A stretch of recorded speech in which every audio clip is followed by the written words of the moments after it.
get a drink and also a coffee, I think. Get a coffee. Decaf coffee, mine.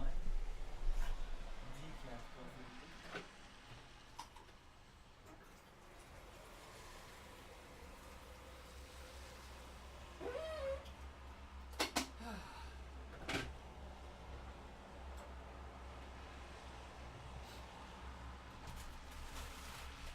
What do you want, puppy? Huh? What do you want, puppy?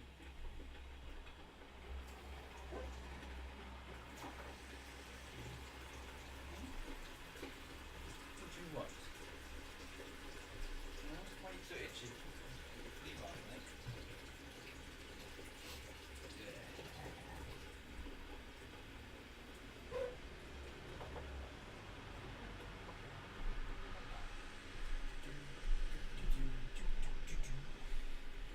Bugger, what have I done with the bottle of squash?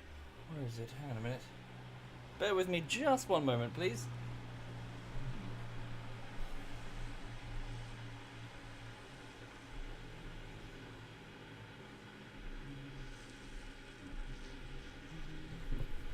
Yes, who's a good dog?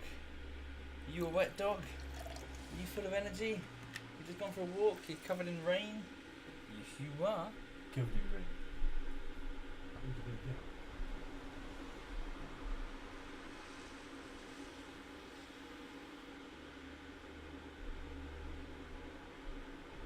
Girl. Smelly dog. Smelly dog. Smelly dog. Have I got your squeaky duck? Squeaky duck? Is it your squeaky duck? The squeaky duck that she's gone and de-beaked. Can you see that clearly? Hang on a minute. She's look what she's done. Look what she's done to this duck. You don't like that duck? Yes. But you do like that duck. Yes. Who likes that duck? What's that duck? What's that duck? Fetch. Did you fetch the duck? Fetch. Or just look at me? Fetch. Good girl, yes. Fetch the duck. Sofa? Oh, you're supposed to... Oh, rubbish dog. Hang on. Oh! Fetch. This dog is clueless sometimes.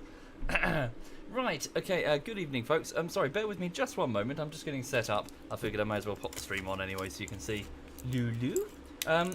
Right, just taking some ibuprofen because my head is hurting quite a bit actually. Right. Okay.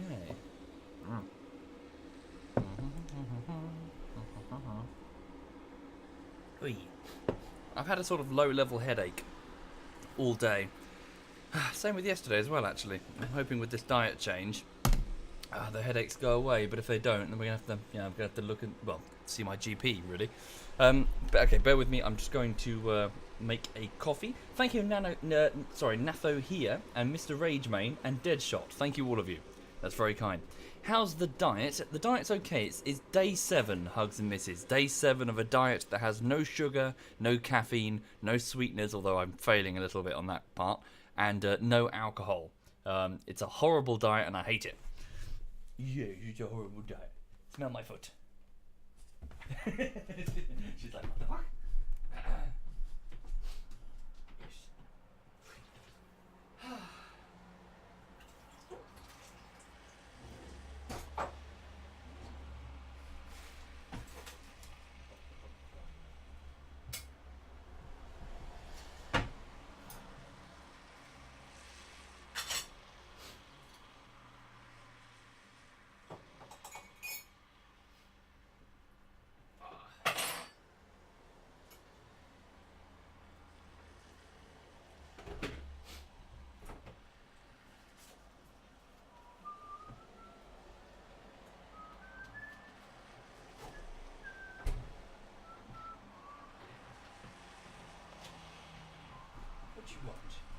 What do you want, sausage? Hey, what do you want? You're all super active because you've just come back from your walk. Do you want to... Hang on a minute. Where's your pigs? Oh, you've gone through it already. Alright, have another one. Okay. This is your last one, okay? This is your last one. Last pig's ear. Dried pig's ear. She loves these. Last one, okay? Come on.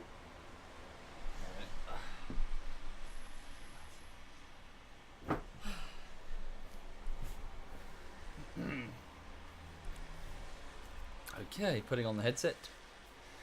Hello, good evening, everybody. Hang on a second. So I'm just got myself a coffee. It's a decaf coffee. The point of which I still don't understand. It's supposed to be for the taste, I guess, but well, it's better than nothing. Yes, fuck dieting. Is all I can say. Fuck dieting sideways up the arse with a bicycle. It's horrible. I hate it. I'd kill for a beer right about now. But alas, I need to do this for 30 days. I need to stave off sugar and caffeine and alcohol in particular, because one should not have the diet that I previously had, not without serious repercussions later in my life. I need to fix it, basically. Too much sugar. Way too much sugar. And the caffeine it just was a gateway to the sugar, really. So yeah, I need to go on a diet. I need to lose this weight, and I need to try and stay healthy as best I can. So why am I dieting? Just purely weight gain, Nico Taylor. So over the last 2 years being a YouTuber, I pretty much stay in this chair during my play sessions, which is now, and during my work sessions, which is weekdays. So I don't get any well, I do, but you can't really do a little bit of exercise to out-exercise a bad diet, So I need to fix my diet because I am ballooning. I am putting on a huge amount of weight. I was brushing 90 kilograms, which might not sound like much, but considering my normal weight, my average weight is 75 kilograms, and I've gone up by almost to 90 in the space of only a couple of years. Yeah, it's not good. So yeah. Right. Okay. So I hope you're all okay. Hope you're having a lovely, lovely weekend. Just to give you a quick... Oh, thank you, the cheater. Thank you, man. Thank you kindly.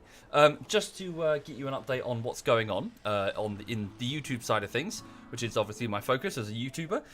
It is the end of the 3rd week of work on the latest YouTube video, which is a chapter of a video essay series that I'm working on. The series talks about DayZ and all of the elements that made DayZ so successful in 2012. And it's a 10-parter, and I'm working on part 10. So I'm working on the final part. So this is the 3rd week of work on that front. Yeah, I did some work earlier this morning. So far, so good. Work just kind of continues, and yeah, I'll have it to you as soon as I can. But obviously, there's just lots of stuff to do. Thank you, Jovi and Kaleidos. Thank you very much. Where's the dog gone? Oh, she's back. Thank you, Jovi and Kaleidos. Thank you, both of you. Sorry, can I just check that Steam message? Bear with me just a moment. It is... a friend. Hang on. So I think I'm going to see it. Sorry. I'm okay. Right. Hang on a second. Right. So what was I saying? So, yes, YouTube is all fine. Just work continues. Thank you, Sunsig. Thank you very much, Sunsig. Yeah, as for right now, I'm just going to relax with a bit of Rimworld for the evening, and yeah, then maybe do something else. I don't know. We'll see what happens. Thank you, Digi. Thank you, ZF Digi. Hi there, man. Right. Okay. So, for those who are unfamiliar, this is Tundrafall. This is an ice sheet colony that has survived to its 10th year here on the Rimworld, on the galactic rim of the galaxy. Yes. It is a bitterly cold winter. So it is the 10th year. We've just entered the winter. I was playing a bit this morning and yesterday evening, not streaming it. Thank you, Steiners even. Thank you very much. Thank you. But yes, so I've gone through autumn and I've just entered the winter. It is minus 65 degrees outside. For this reason, I've restricted most of the colonists to stay inside the base. It is frankly too cold to go outside. I think only like a couple of people have sufficient cold weather clothing to survive these temperatures. Thankfully though, if I just go to the world map, so this is the tundra up here where we are. Thank you, Sir Tristapan. Thank you very much. Thank you. So here on this ice sheet, we have a mining colony just off the ice sheet over here at the land of screeching arseholes, because it was full of foxes, and foxes are screeching arseholes. Here we have 5 people who have set up a smaller and slightly warmer at minus 49 degrees colony. It's basically like a small mining camp with some muffalos outside that are rampaging. Ignore those. Thank you, Terminatorix. Thank you very much, Terminatorix. So yes, very, very cold. We're just trying to dig in and survive. The colony's doing quite well. We're quite wealthy, and yeah, we're just trying to make it. Should I give Parker's? Should I give them Parker's new face? I could give them Parker's. However, the trouble is, A parka has a 20% penalty to global work efficiency, I believe, whereas a set of a jacket, t-shirt and pants and a little beanie hat doesn't give the penalty, and also if you're using alpaca wool or muffalo wool, has a greater insulative, stat total on it. So Bitterritter here can tolerate minus 86 degrees with her combination of alpaca wool jacket, shirt, hat and pants. So she's gotten better than a parka without the penalty. So yeah. And on that front, we have a batch of alpaca in our hydroponics bay, which are, well, we can shear them in order to get said wool. In addition, we also have moved the boomalopes via drop pod. Boomalopes are like these explosive creatures that can be milked for chem fuel. We've moved them onto the mining facility where we've got well, it's not really a hydroponics bay, it's just an enclosed space with access to soil. We don't have soil on the ice sheet. But they're now living here because they can feed off of this easily without the use of, gravel. Hang on, why is that door open? That shouldn't be open. Oh dear. Yeah, so basically the boomalopes are now here, and the alpaca are back at Tundrafall to at least lessen the load on the animal husbandry side of things. Thank you, Sideos. Thank you kindly. Thank you. Sincerely. Okay. If they don't make milk, are they really being milked? That's a good question. Yeah. What would you call it if they're leaking chem fuel? They're being... I don't know. What happens if you empty a tanker of fuel? You're just emptying a tanker. Oh, it is so cold that our external potato plants aren't actually able to survive, it seems. Minus 13 degrees despite 2 heaters. Minus 70 degrees in this corridor. Okay, it's so cold that the external elements of the base, the areas away from A-Wing's core, are freezing. Thank you, Revenant. Thank you very much, Revenant. Okay. There's not much for it but to bear it as best we can.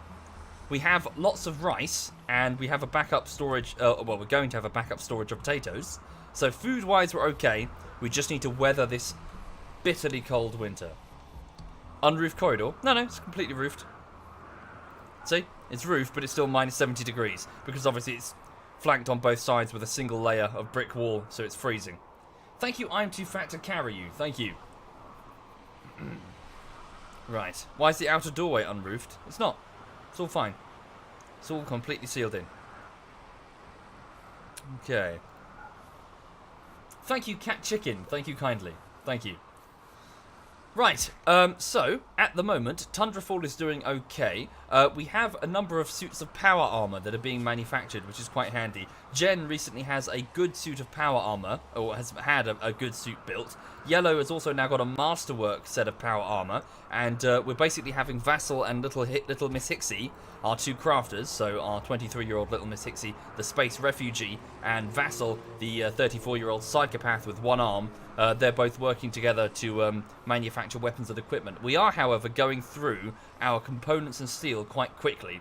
It would be nice to trade for more. Thank you, Bond37S. Thank you very much, Bond37. Thank you. Hole in the wall at the solar panels. Oh, good shout. That'll be it. That'll be it indeed. Good spot. I'm an idiot, apparently. Yes. Thank you, Venus. Thank you very much, Venus. Well, that's why they're freezing. If the nearby corridor is minus 70. So, hang on, it's the night shift. It's 6 in the morning. Well, the day shift's about to wake up. Where's Fellfire? He's the night builder. Can you go and fix that hole? Oh, we're losing the potatoes too quickly. Who can do some building? Jen, you can do building, can't you? Jen can do everything. No, she can't. Oh, no, we don't have the slate blocks, I see. We don't have the bricks to patch that hole. We've got quite a bit of limestone, though. Let's make let's just patch it up with limestone. Just get it sealed so we don't have this hassle. Fellfire, I don't believe, is suitably insulated in order to survive the cold, so you better be quick. Will I ever play Squad Zombie mod with viewers? No idea. Honestly, there's no plan, Derpurus. I just play whatever I fancy. No plan. Thank you, Glim. Thank you very much, Glim. Thank you. All the same, though, the corridors are sealed, minus 26 degrees, so it's not really going to solve the problem. Thinking about it. Hang on, just going to sip this decaf coffee.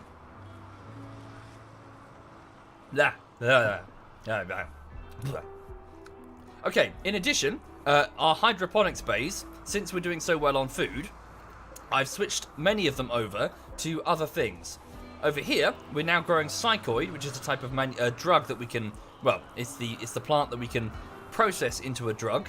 And we also have, over here, hops, which we can ferment into beer. All of which I hope to be able to sell to interstellar traders and earn some silver to buy things we might really want. Thank you, Shads Maxim and Thrister. Thank you both. Thank you. Hi there, Goose. Hi there, Terrible Goose. Okay. Have I tried the culling since they put out the update? I think I tried it briefly, Terrible Goose, but I'm just not in the mood for the culling right now. I'll try it later. Not really in the mood for Battle Royale. Okay. Little Miss Hixie is having a major break risk because she's so hungry. Okay, so Tundrafall's waking up over at the mining camp. What are they doing? Now, they're currently sealed in because of man-hunting Muffalo. However, it looks like they've chilled out. Maybe we should try and hunt them whilst they're here. Although our food reserves are pretty damn good. We've got a freezer that's overflowing with food. Thank you, Nissy. Thank you very much, Nissy. Nah, leave them. I mean, there's a couple of dead Muffalo. We can take them. Thank you, DJ Mad Roars. Thank you, DJ. Okay, let's see how the Boomalopes do. They look fine. They're just eating rice right now. So 31% milk fullness, 32% milk fullness. Wait, sorry. Yeah, the males can also be milked. Okay, well, it's a defense mechanism. It's not for their young. It's not milk for their young. It's a way to stop predators from attacking them. They have these sacs that explode if they're pierced, if they come into contact with oxygen. Thank you, Risky Gearhead. Thank you very much, Risky Gearhead. Right. Night Fury, would you kindly... Oh, she can't.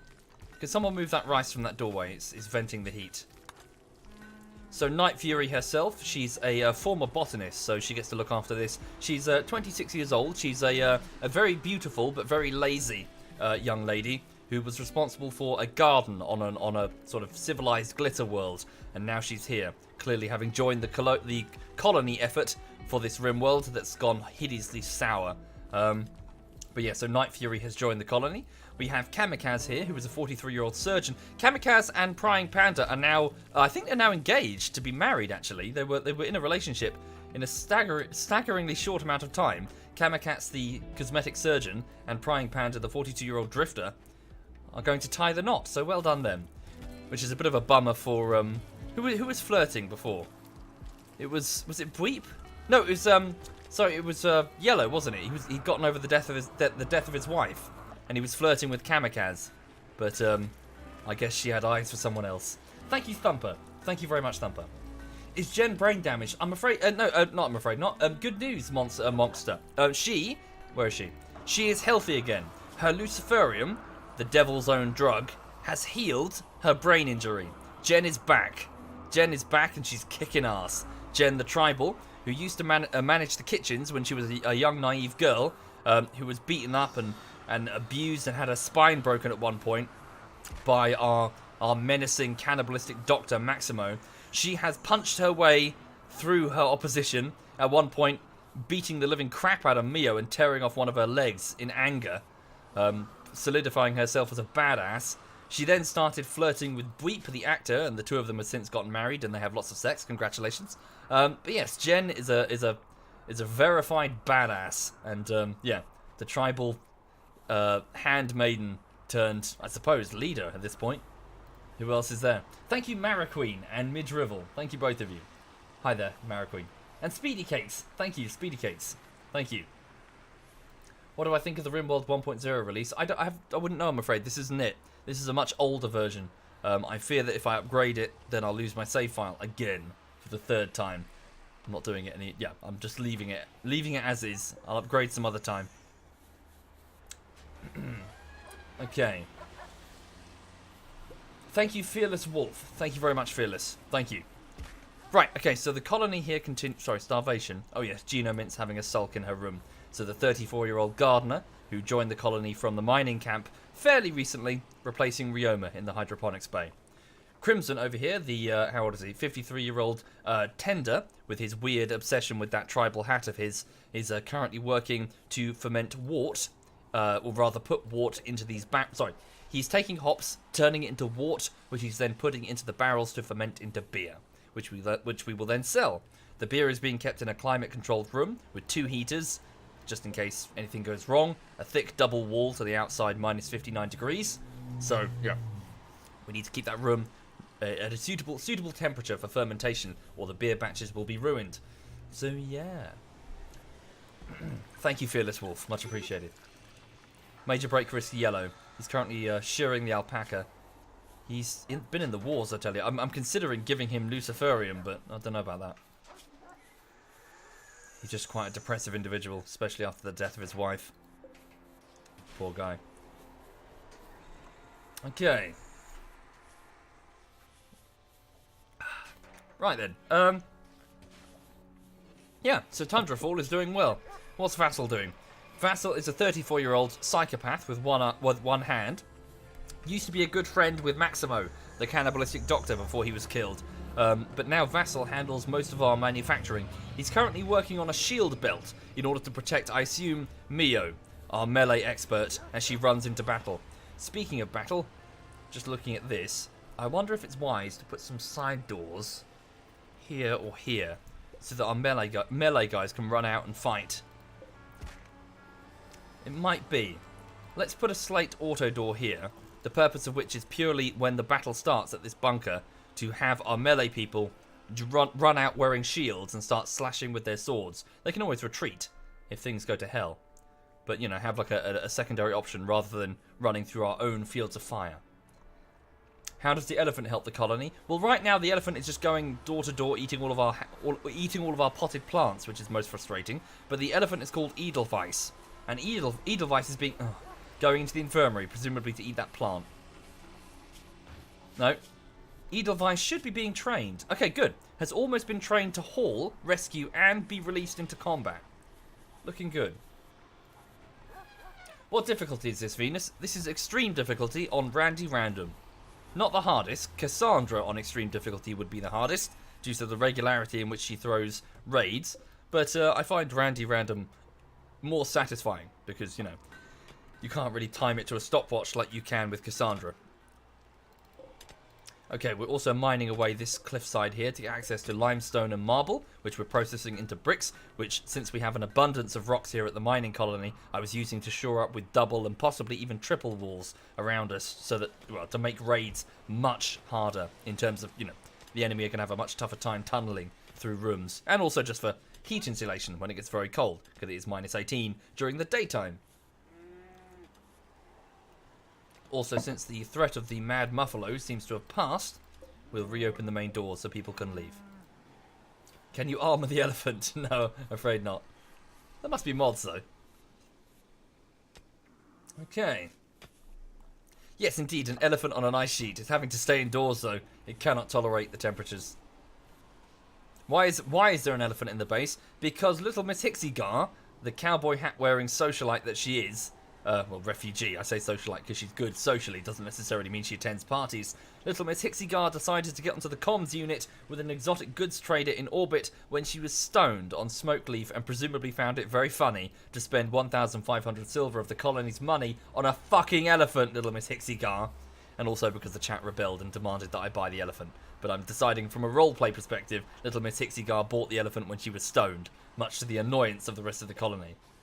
So she's now banned from using the comm unit if she's on any sort of substance. We're not getting like a 6 or 7 raccoons or something suddenly entering the colony because she thought it would be, you know, it would be hilarious. It's not hilarious. It's eating our potted plants, Little Miss Hixie. Anyway. Right, so yeah, the colony's good, so that's that day over. So it's the 7th of the winter month. There are 15 days per month, so yeah, just churning our way through the winter. It is minus 63. It's also a volcanic winter, so there's lots of dust in the atmosphere, which is seriously reducing the temperatures and also the output of the solar panels. So, yeesh. Gotta watch the batteries. No, they're good right now. Full batteries. Do we still have those backup batteries? Oh, no. Hang on. Mio, can you uninstall that? Sorry, you're on your... She was on her rest time. Oh, fuck. Can you... Take these batteries and put them in storage, because then they can be backups in the event that we have a power failure. Where's the other one? I swear there were 2. Maybe I'm going mad. We'll just build another one. Well, actually save it. We probably need the steel and the components right now. Okay. Digi says, how did I set up the subscriber participation in Warhammer? Oh, quite simply. When I'm in game, you can just rename the units, the towns, or the generals, and I just put it to sub-only mode and ask for volunteers. Simple as that. Although patrons complicate it a bit because I've got no way of telling who's a patron unless they quote a password that I then post on Patreon. And yeah, then I just pick names. And then I have a Google Doc which you can access beneath the stream for both Rimworld as well, for those who are curious, which will keep track of all of the active named units for those who cannot catch every stream and want to know what happens to them.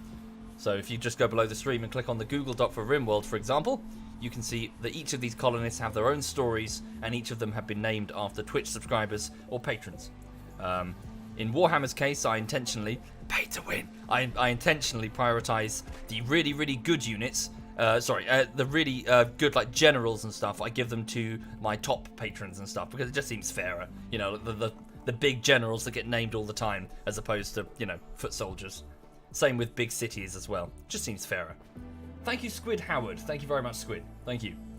Most kind. Okay, so the colony is going to bed. Most of the day shift is winding down. Easy Life and Failfire are two night owls, so they like being awake at night. Failfire is a builder and a former military commissar at the age of 31. Easy Life is 30 and she's an optimistic young girl that everyone likes. Thank you, Miss Josie Lano. Thank you very much, Miss Josie. Thank you. I know, Basie, but it's not like a super serious thing. It's just, it started with XCOM. As in, I started, when I was playing XCOM, I was like, hey, I got some soldiers, let's name them. And then I just started picking subscribers and it just, people liked it, I guess. They just enjoyed it. And I enjoy it and I kept doing it. Just a bit of fun, just a bit of personalization, makes each playthrough much more unique, instead of just calling somebody, you know, Frank, Ted, Shit Tosser, or whatever, having actual people in the chat who are themselves characters. It's more fun. Thank you, Moglet Mox. Thank you, Moglet Mox. Thank you. Let me know if you're interested in a co-op campaign. Sure, I'm not sure though, I'm afraid, when it comes to Warhammer, because I do rather enjoy the single player. Or, well, Total War anyway. But, yeah, sure. Thank you, Unknown Eclipse. Wait. Is that how you spell Eclipse? My brain. No. Unknown Eclipse. Thank you, Unknown Eclipse. Thank you very much. Thank you. And VMech Ellen. Wow, 1 year. Thank you, VMech. That's very kind. Thank you, Ellen. Right. Okay. So, the colony is now asleep. Yeah, the mining colony doesn't have any sort of night owl. So the whole thing shuts down at night. Easy Life is off cleaning dirt in the side corridor, which is now minus 27, even with the wall fixed. Thank you, Control Alt Delicious. Thank you, Control Alt. Okay. And we've got Failfire the Commissar, who is hauling potatoes into the secondary storeroom. No need for any sort of refrigeration. Just it's naturally freezing out there. Frozen potatoes will last forever. Thank you, Fourth Schmoopy. Thank you, Fourth. Yeah, cool. So Failfire's hauling stuff, and Easy Life is cleaning. So yeah, janitors and haulers at night, whilst the rest of the colony winds down. This is A-Wing here, where I've got a bunch of dorm rooms. Technically, I would like to try and move most of my people over to B-Wing, but I've sort of put a halt on that, really. Don't know why. Should really get back to that, shouldn't I? We should make this entire, like, row just bedrooms. Although it's not as warm as A-Wing. Maybe when I've got this sealed off, then it'll be much warmer. They've got their own geothermal. Yeah, I should get around to doing that. The reason being, here, this is under a mountainside, or at least the game considers it a mountainside, which means it's vulnerable to bug infestation, which is why we've got all these doors here. Not ideal. Not ideal. Thank you, the Omni Science Rock, is that how you say it? Thank you, Omni. And Anako, thank you, Anako. Thank you kindly. Can I explain the body room? Indeed, the body room is just where we're dragging the corpses of bandits for the minute, in the case of low food situations for the animals.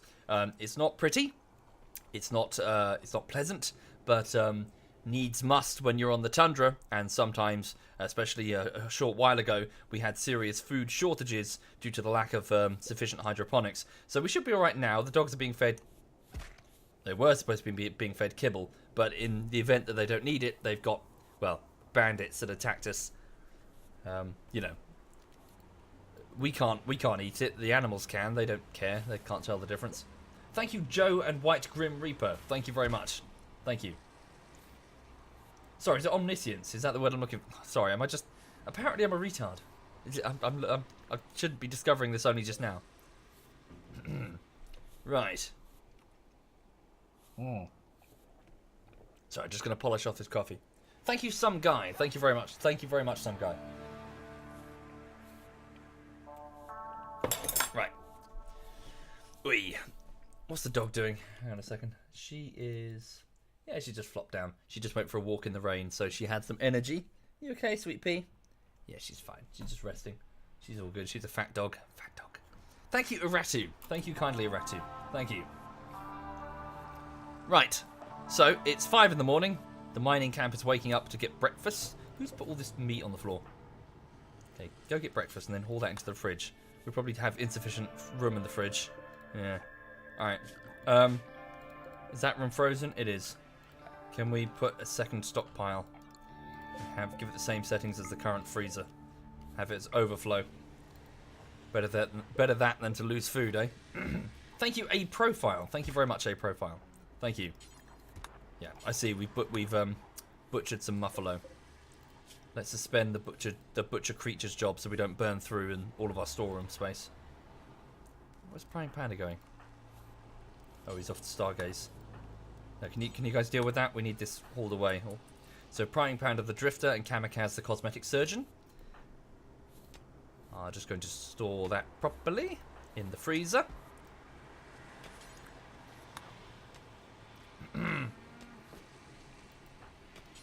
Lots of meat from a muffalo though, which is good. Lots of meat indeed. We probably need to improve the defences of the colony. Oh yes, rearm that trap. That's a must. And also replace the destroyed. There was a what's it there? There was an IED, but the muffalos tripped it. Thank you, Waffle Cat. Thank you kindly, Waffle Cat. I'll put another one there. These are going to be the most likely locations for people to take cover when they engage us in combat. So if we intentionally put traps there, then that will remedy that situation somewhat.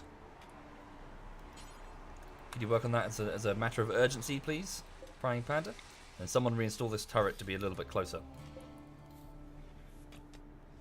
Hi there, SoFly. Yeah, indeed. Just relaxing, enjoying the weekend here. Did some work this morning. It was good. It was productive.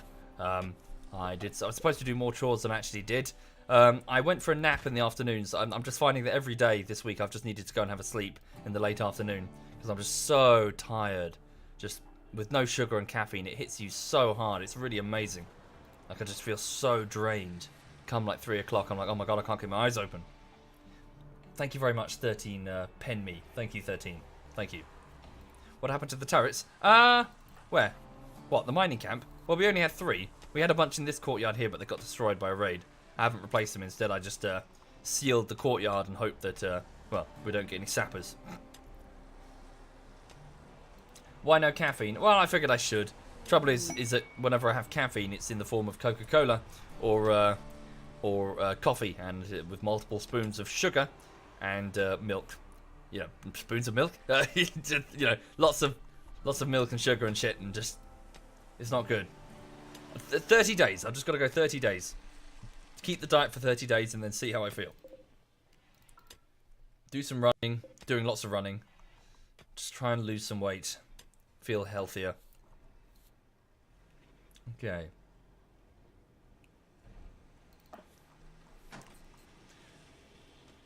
Would I like it if they added trucks and APCs to the game? It depends. The game... Oh dear. Part of the roof has collapsed. It's fine. The game is about a personal sort of drama and people forced into making difficult decisions in stressful situations. It's not really about its individual mechanics, like does it have ray guns or whatever. So I would argue I'm for whatever forces me as a player to make uncomfortable decisions for the sake of their survival. Like the psychology mod, for example, adding in lots of frailties and personality quirks. Fantastic. I think that got formalized and added to the proper Rimworld, didn't it? Do I have any surplus plasteel to make stronger turrets? Probably not here. Although down here there's a big chunk of plasteel. I should mine all of that. Not a bad idea. Stronger turrets would be very useful. We should also get these turrets surrounded by their own sandbag defences and make them more numerous, that's for sure. Thank you, Weed Bird. Thank you very much, Weed Bird. Much appreciated. Okay. Our surveyor, Sergey, is feeling inspired, and she will work harder and faster for, I think, 24 hours. Thank you kindly, Weed Bird. Thank you. What do you hear me about not being in the mood for the culling? If I don't play it quickly, it might turn to shit again. Maybe. But I can't force myself to be in the mood for something I'm not in the mood for, Duckslayer. You know me. I need to be in the mood to play something. I couldn't just stop everything and just play like a you know, a simulation game if I'm not in the mood for that simulation game. I'm not really in the mood for a running around punching game. Thank you, Dragon Gamer. Thank you very much, Dragon.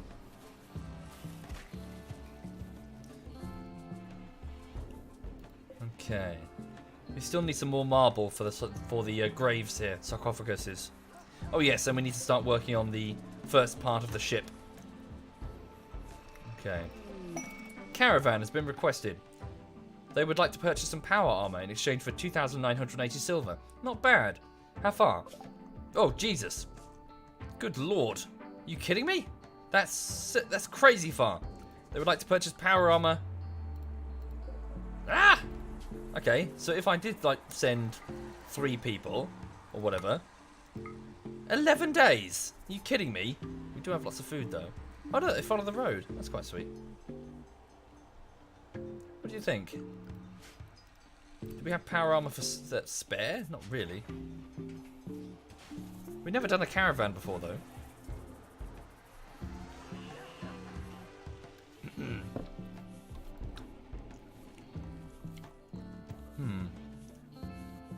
Trouble is, we've got lots of regular meals. We don't have pemmican. Nah, I don't think it's worth it.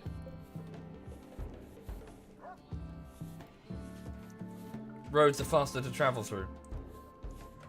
Drop pod one way and then return.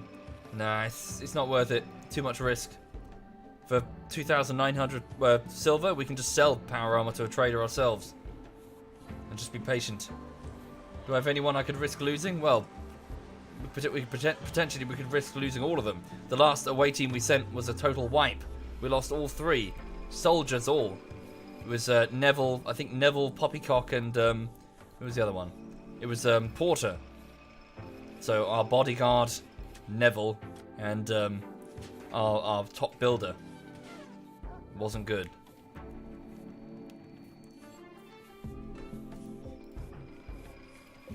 Nah, no sense in it. Prioritize our own colony survival first. Besides, we need power armor. Crimson's wearing some old and rusted piece of shit that we pulled off a corpse. It's poor quality and it's only on 30% remaining integrity. If anyone needs power armor, it's the colony. Okay, at the mining camp, this roof is collapsing because we're mining too far. That's fine. Shouldn't be a problem. So long as no one gets caught underneath it. Bad experience with caravans. Well, I haven't actually done one, Mr. Emu. We're on a tundra. I haven't really been in a position with shit tons of food to freely move from place to place. It's a desperate, you know, dig in for survival situation. I mean, now this is the most food I think we've ever had, and even then I don't have pemmican, so it's not going to survive. Only if it's kept refrigerated, which it won't be if it's on the back of an alpaca.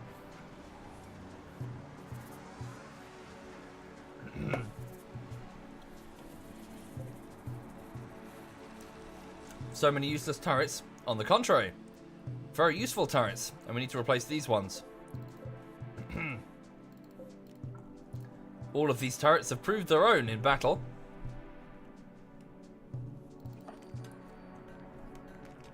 Packaged meals, well, again, requires meat. Meat that we don't have, although the mining camp has quite a bit. Maybe we should drop pod some over. Or even just launch the expedition from the mining camp. How far is it from the mining camp? Form a caravan. I sent 3 people. 10 days, really? Nah, stuff it. Seriously. It's not worth it. There and back again. Okay.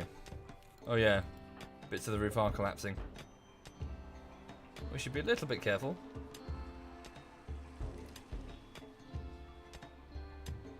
Snipers outrange the turrets. Yes, they do, which is why I turn the turrets off when we face snipers, Empty Null. I turn them off and bring my own snipers. Or let them wander into range of the turrets and then blast them. Yeah, good, Venus. Just chilling and enjoying the weekend, really.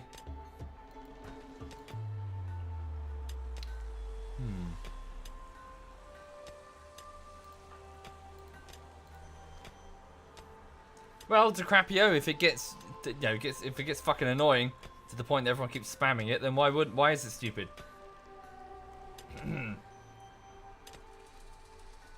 Okay. Probably need to add additional layered marble. But if I make a wall 20 tiles in front of the enemy turret, they're sometimes forced to come closer. Indeed, but I'm trying to be careful not to intentionally build a kill box, because I don't like them. I'd rather not exploit bad AI, well, exploit the AI in order to bring them into a killing field. I would like the enemy to have some chance at killing us, otherwise the whole game gets naff. There needs to be back and forth and shoot. Yeah, of course, we'll stack it in our favour as best we can, but I'm not going to build a kill box. At least not intentionally. Okay.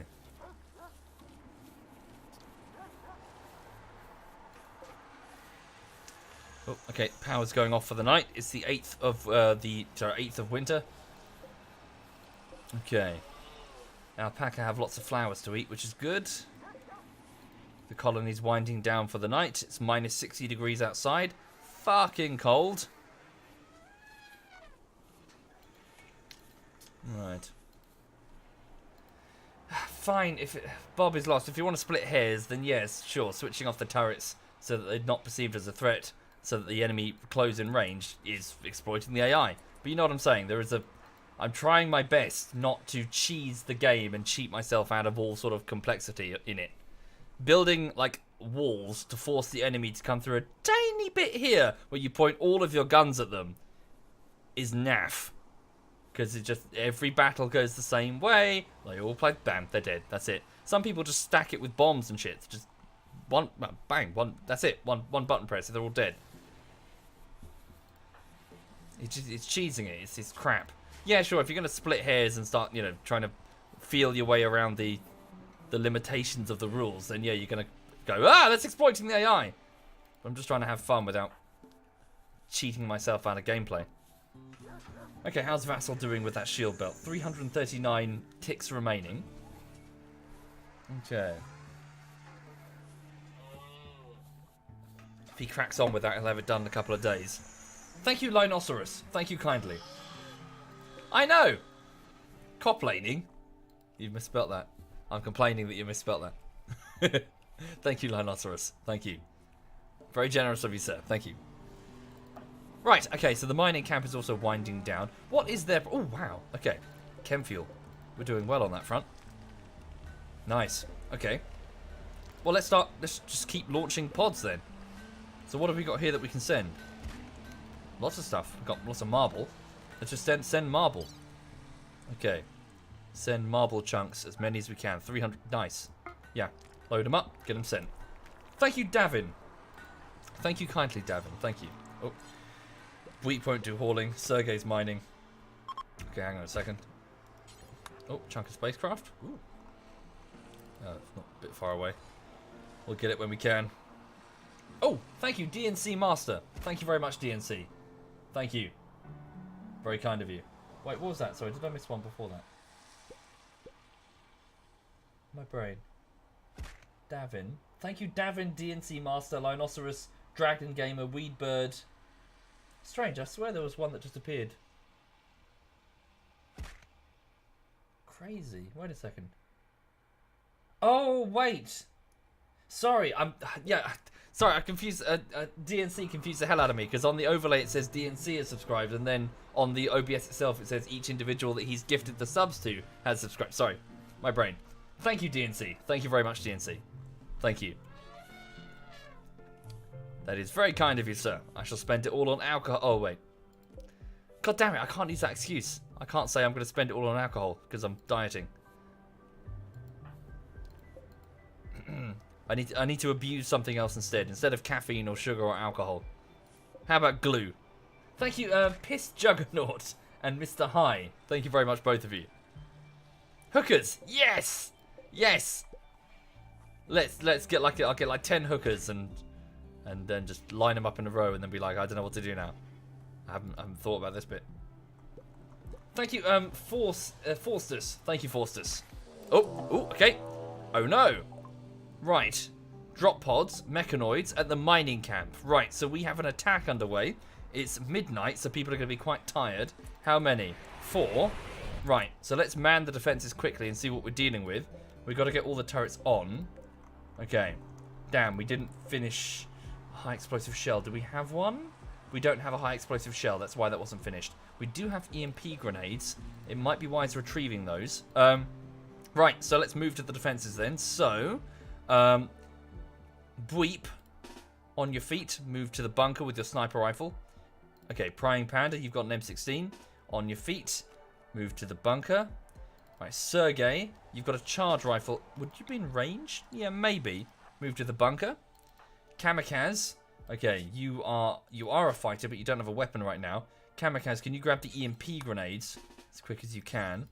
We're going to need those. Stand by, we have some EMP artillery shells. Perhaps you should man that instead. That could probably be a better use of time there. Just put them inside that little bit there temporarily, just so it's under a roof. So after the battle, if we live, we can retrieve them. So, critical priority. So Kamikaze, can you go and grab these shells? Haul those shells to that point and then load this launcher. There's currently a high explosive shell and then we'll fire that first. And then Night Fury with your sword. Actually, sorry, thinking about this. Just sword. Maybe Night Fury, the botanist, should do that. Sorry, let Night Fury handle that. Hang on. Because Night Fury's sword is going to be fairly ineffective. Oh, you can never do hauling. Bugger. Alright. Kamikaze has to do it first then. Haul that. Night Fury, you just get to the mortar and fire it. Here we go. Right, so the robot... Okay, so we're dealing with 2 centipedes armed with a blaster and a flamethrower and 2 scythers, so these snipers that will shoot at long range. Not insurmountable, but still a threat regardless. So let's get into position quickly. Wait until the last minute before we turn on the turrets. So Night Fury is moving to the mortar as quick as you can, please. Kamikaze, get the shells. Night Fury, I want you to open up with the high explosive first things first. Okay. Are you on that? Man the mortar. She's on it. It's loaded. 13 seconds until the shell is ready to fire. Please hold your fire. Okay, the scythers came in quick. Wow. Okay. Wait until they're close. Okay, they're in. Here we go. Right, now activate the turrets. So Bweep, who's aiming with a sniper rifle, don't be him. Sergey the surveyor, activate the power switch. It's on. Take cover carefully. Continuing get right. So all the turrets are now firing, apart from this one for some reason. There we go. Okay, the scythers are firing their charge rifles. Very powerful snipers that will kill you in one hit if they hit something vital. Okay, what's Kamikaze doing? Kamikaze, now that you've hauled that, can you please retrieve this good assault rifle and then return to the bunker and fight with the rest of them?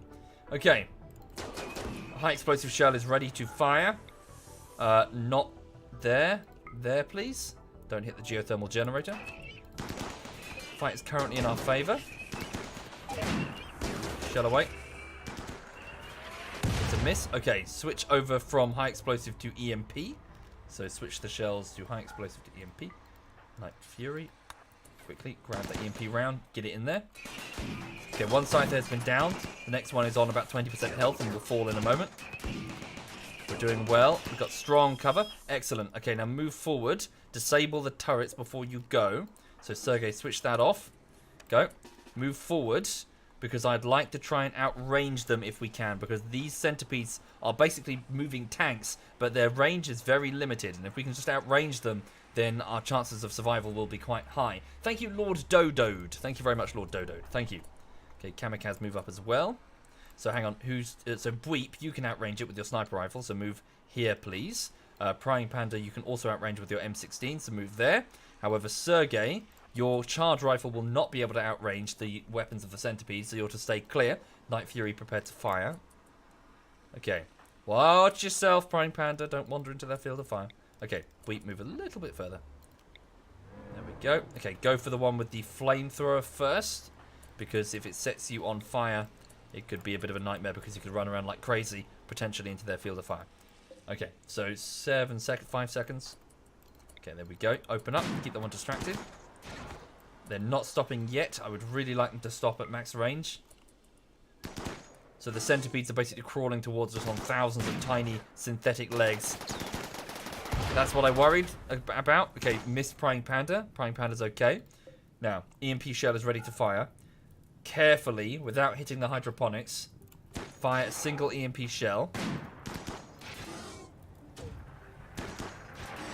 Great hit. Fantastic. Okay, move forward. All move forward. They're stunned for approximately 1 minute. Get into super close range and just fucking waste them before they can recover. Thank you, Beardy. Thank you kindly, Beardy. Thank you for doing that. Okay, Night Fury, abandon that and bring your sword. You should get there in time. Fantastic shot, Night Fury. Light him up.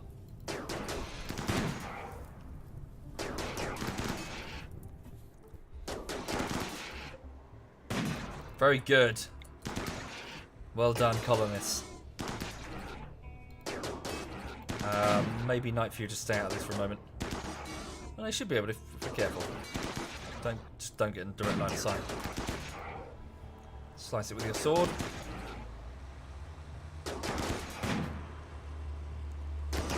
Very good.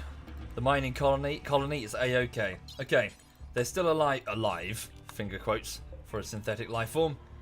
Okay, please queue up, but basically just rip their power source out. So perform a modification to shut them down, and then drag them inside because their bodies are themselves useful to me. Thank you, Khazardoon. Thank you kindly, Khazardoon. Thank you. Very good. Everyone, so it's 3 in the morning, so you probably want to go back to bed. It's up to you. Or have some breakfast or whatever. Fantastic. Sniper bad at close range. Why did I move him so close to target? So he doesn't shoot his allies in the back. That was textbook indeed. That's how you defend your colony. As you can see, I've been doing this for a long time. I know how to deal with scythers. And these fuckers. Yeah, they can stay down for the minute. No problem. Yeah, just go get some breakfast. You guys have earned it. Well done. The mining colony lives. Over at Tundrafall, things are much quieter. The night shift continues to truck along. Oh, a chunk of spacecraft. So, at least the cryo ship landed far away, all the way over there. Okay. Easy Life and Fellfire are just working the night shift. Easy Life is cleaning. And Fellfire is hauling steel. First remove the blades and then shut down. Indeed, Der Eichler. I'm pretty sure I did that, didn't I? Or am I going mad? Yep. Yep. Yep, all good. So surgically removing the blades.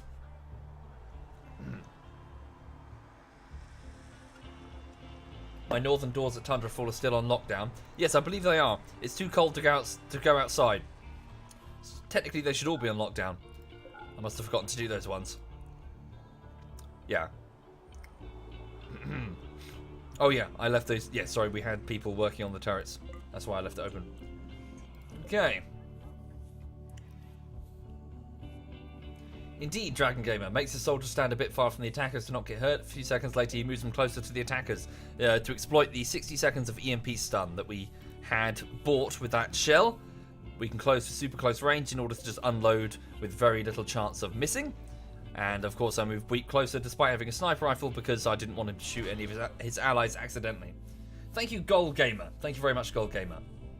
Much appreciated. Would it be safer to turn them off first and take out the blades? I believe if you turn them off first, you cannot retrieve the blades. They become corpses, like this one here. Wait, like this one here. It's dead. When you shut them down, they become dead. You can no longer surgically remove the synthetic blades because they are technically alive. They're... Oh, herd migration. Muffalo. Hello. What's that body there? Must be a bandit. It's just a bandit. Froze to death, maybe? Yeah, extreme hypothermia. Oh, and a mortar kill there. Oh yeah, we had a mortar attack. Well, the Muffalo just passing through. Honestly, we got so much food. Let's not harass the Muffalo. Let them go. We could use a mortar on them, but we don't have the shells. Ooh, we have gold. We need to send that back home. Definitely. Okay, nice. And each time we milk the boomalopes, we get 20 chem fuel. I believe it takes 25 to cover the distance in a drop pod. So with the boomalopes here, we can generate lots of chem fuel and ship steel, bricks, gold, whatever we need back to the main Tundrafall. Because obviously, being on a tundra, they don't have much by way of chunks, bricks to actually use to build stuff. Have I played Overwatch? What did I think of it? Yeah, I did. It's all right. It's okay. It was it's all right. Wasn't that psyched about it. Still play it from time to time when I'm in the mood. A bit overburdened by loot boxes. Be nice if it didn't have them. Okay. Right, Vassal's continuing to work on that shield generator. The mining colony is awake now after the adventure last night. The turrets are all off. Everything's good. Night Fury's off to dig some steel. So instead of working in the botanical garden over there. Kamikaze, the cosmetic surgeon, is off to do some cleaning. Sergei's already mining, the surveyor. No. Prying Panda is off to make some kibble for the dog. Unfortunately, we only have one. We had 3, but the others were killed by various predators here at the true tundra. Is my comms console disconnected? Shouldn't be. It's drawing power from... Yeah, here. I see what you mean, though. I don't know why that's not finished. Good spot. We'll have our builders work on that. Oh, I see. Because it's still slate. Oh, it doesn't matter. It's fine. Thank you, Wilma. Thank you very much, Wilma. Well, I didn't mind that. Oh, guess I didn't mind that. Okay.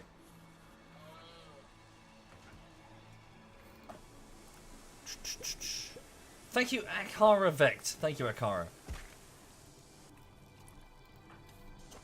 Okay, who can I actually have shut these down? Because I would like to bring in the bodies. Wow. Ooh.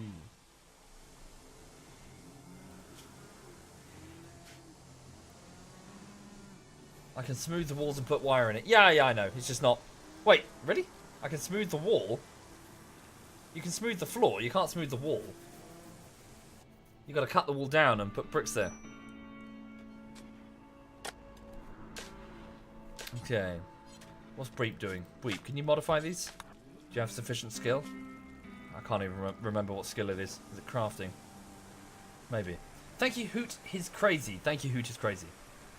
Oh, you can smooth the walls on a new patch. I see. Yeah, that's not a thing here. Oh, no. Shit, Jen. She needs her Luciferium. Quickly. Run, Jen! If she doesn't take Luciferium, the drug will tear her apart. Well, the nanites, it's nanomachines, it's not a real drug. Oh, I see. I wouldn't know, I'm afraid. This is from August 2017, this build. Thank you, GLXBLT1141. Thank you kindly, GLX. Much appreciated. Thank you. Okay. So Jen takes a dose of Luciferium, the devil's own drug, massively enhancing her own biological abilities through military nanites at the cost of, well, lethal withdrawal symptoms. If we ever run out, Jen dies. Unfortunately. It was we had little choice. She was brain damaged. It was either that or well, live as a vegetable. We figured whatever life, whatever time we could buy with her and her husband was probably worth it. Because, you know, who knows how long we're going to live on the tundra. Thank you, Born to Die, and Smoky Cat. Thank you, both of you. Thank you. Okay. Yep, if you can modify away, please, Bweep. Did he fail to remove the blade? Maybe.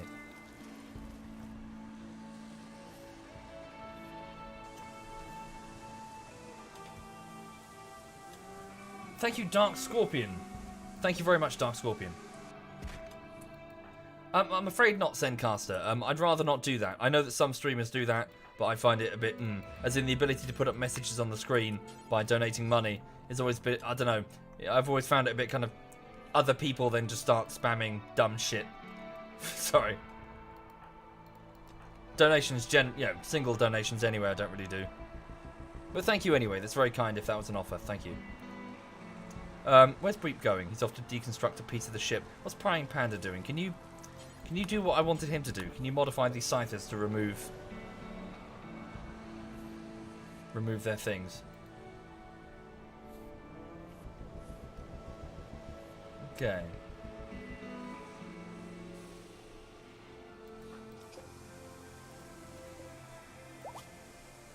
Stubbles, one of our huskies, has given birth. Oh yeah, we've got so many dogs here, we should just send some over to the mining colony.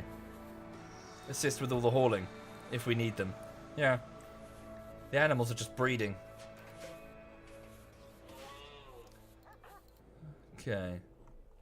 Right, so it's 3 in the afternoon. Why is... Oh, Easy Life's on the night shift, it's fine. I was going to say, why is Easy Life still asleep? Okay, the alpaca are eating. Rare thrumbos. A herd of thrumbos have wandered into the area. Ah. Nice. Thrumbos are sort of unicorn rhino type things. They hit really hard. You've got to be very careful if you're going to take them on. To be honest, it's not worth it. Thrumbo horns are valuable, but they are so dangerous that loss of a colonist is very. It's not a it's a common event. It's not worth it. It's not worth losing a colonist over for a bit of ivory.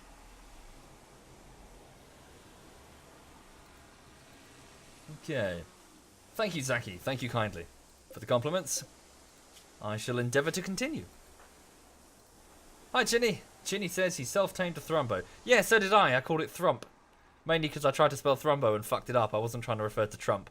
I just couldn't properly spell the word Thrumbo because I'm stupid. So we had Thrump in our Spice World colony.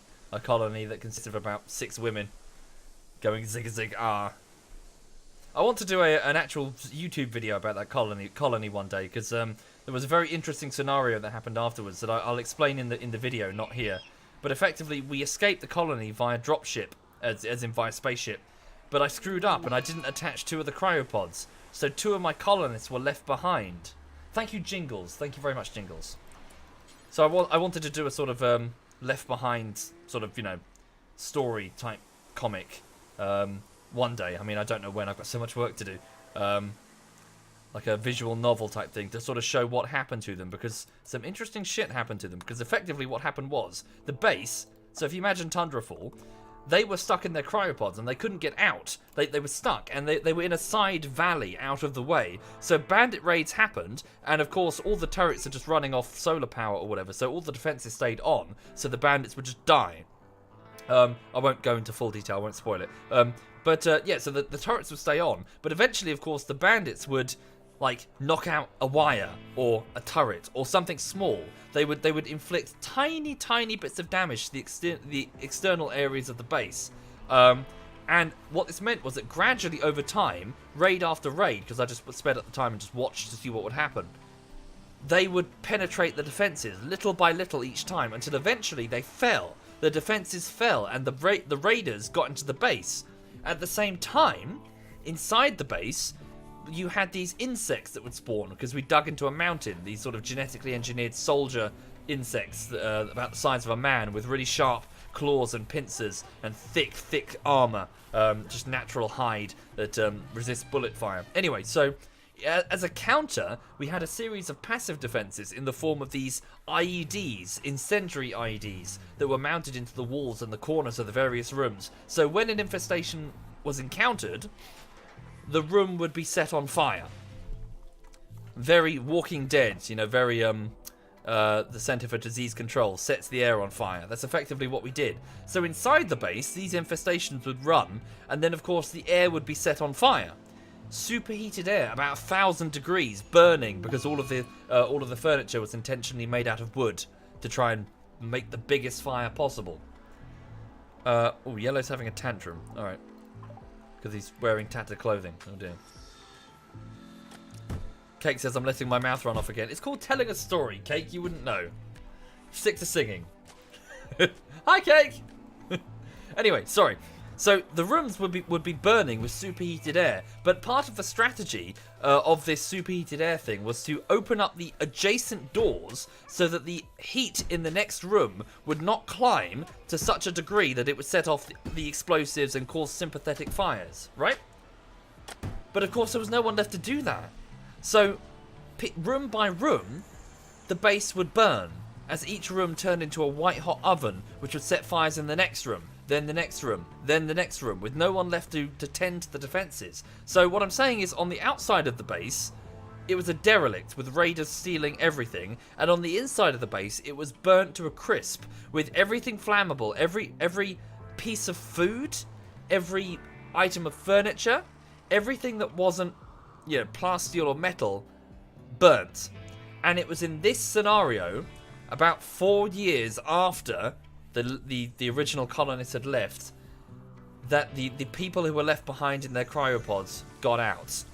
And that's the scenario that they faced. And the question was, could 2 people recover? And that's what I wanted to do the YouTube video on, because it's really interesting to see what happened. Thank you, Whooper. Thank you. But I'm not going to tell you what happened. I'm not going to tell you what happened. But it was interesting as fuck. Thank you, Vic McDwarf and Radil Mundo. Thank you, both of you. And Studi. Thank you, Studi. When's this coming out? 2020. I have no idea. I've got so much work to do, seriously. I've got so many bullshitteries and so many video essays. I've already got 3 cartoons to make. I haven't even finished the first one. I don't have the time. I'm trying. Thank you, Lucky Wolf. Thank you, Lucky Wolf. Thank you kindly. Also, hi, Cake.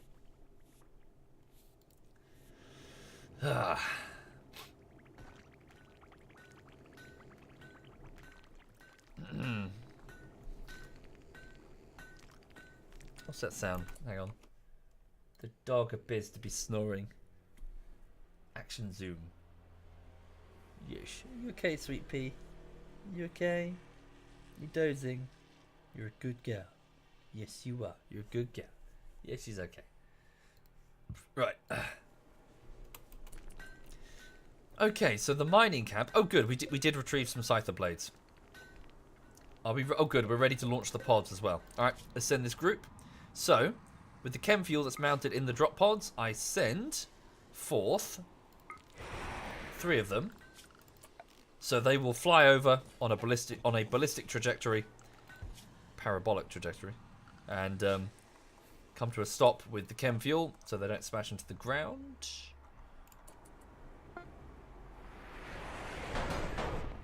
Hire an editor. I am the editor. That's my job. That's what I do. That's what I do. Oh, they've stuck the holes in the roof. I've got to fix them. Right. Okay. So what's Felfire doing? Felfire, you have 14 construction skill. I would rather... Let's have Bitterritter work on the sarcophaguses. Sarcophagi. Whatever. I'm just working on these graves to get the poor bastards who've died out of the hydroponics bay to somewhere a bit more, well, permanent.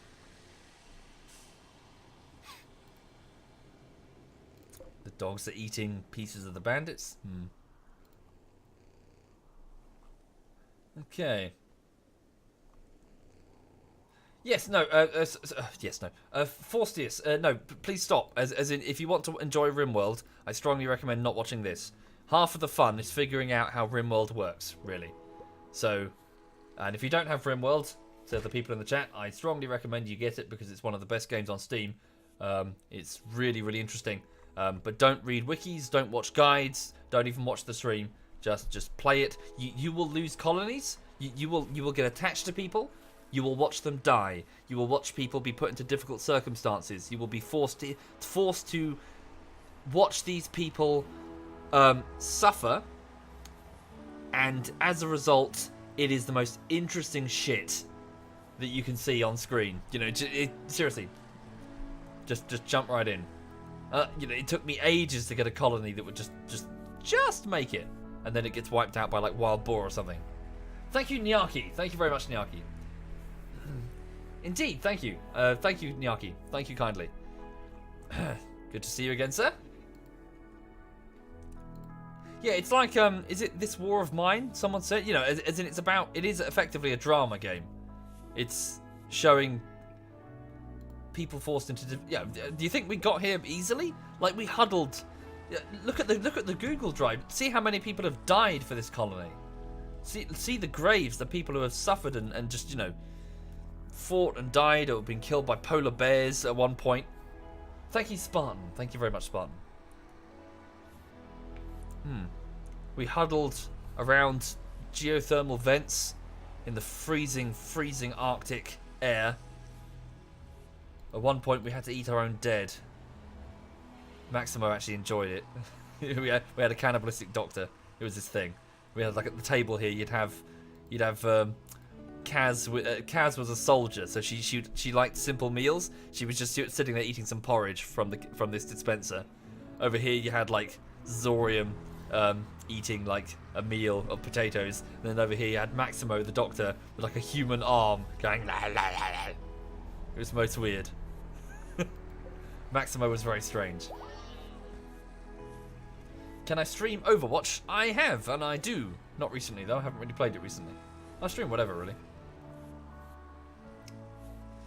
Okay. Right, the mining camp is all asleep. Speed up the time. It's minus 55 degrees. It's the 10th of winter. 5 more days of winter. Oh, we got a short circuit event, which means fire in the hydroponics bay. That's not good. The night shift should be able to handle it. Whoops. The fire has also destroyed the connectors to Yellow and Jen's room. Yeah, it's fine. Where's Fellfire? As a matter of urgency, would you kindly fix that power cable? Because that power is powering the heaters in their rooms and it's going to be freezing.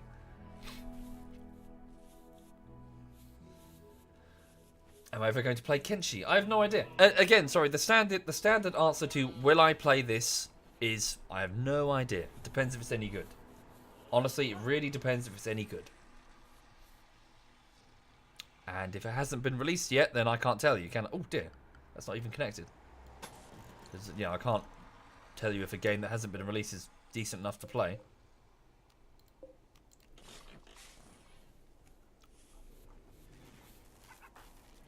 Right. What do we need for these pods? Do we have sufficient components? Don't think we do. We probably used them all. Crap. Low power. Well, we got low power because the batteries have drained. Shit. That means the hydroponics are at risk. We need to get that fixed ASAP. Like, super urgently. Where's Bitterritter? The rocket scientist? Yeah, you need to grab some steel and fix that connector. Thank you, Diamond Back. Thank you very much, Diamond. Thank you.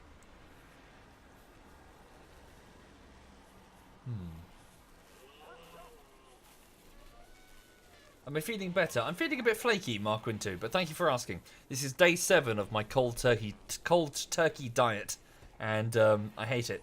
I really fucking hate it. I regret every moment of this. Thank you, Crazed. Thank you very much, Crazed. But I'm hoping that if I can just power through it, I'll be able to lose some weight, and then I'll have a lean, fit, and agile body, and then maybe women will sleep with me. Maybe. Somehow I doubt it, but I can hope. Okay? I can dream. They're certainly not going to with a double chin, that's for sure.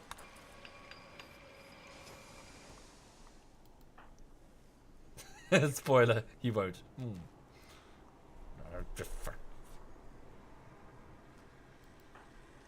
Right. Am I going to a gym? There aren't actually that many gyms near me. I did look this up earlier. There is one, but it's quite a way away. It's all the way next to the station.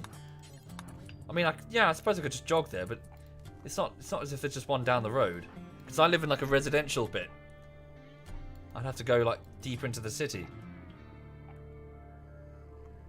Okay, we've connected another. Yeah, so I don't know how that got damaged. Okay, so Tundrafall is awake. It's 8 in the morning. Everyone's going to the dining room to get some delicious and nutritious rice, boom rat meat, and potatoes. Oh god, everything's breaking down. Vassal has almost finished with this shield belt, and I hope it's a good one, because we really could use some decent shielding. Cycle, you lazy bastard. Well, I go running, Crazed Burn, and also, sorry, forgive me, I'm apprehensive about cycling because I was almost killed when I make it sound really dramatic. I wasn't almost killed. I was almost hit by a fast-moving car when I was cycling as a teenager, and that seriously put me off going anywhere on a bike as an adult because you have to go on the roads. You can't go on the pavements. It's illegal. Thank you, Junior Crispy. Thank you. So that would mean that I would have to drive where the cars are, well, cycle where the cars are, and I don't want to die. Frankly, the safety margins are unacceptable to me. If I'm going on the road, I'm going in a car surrounded by a metal box and glass.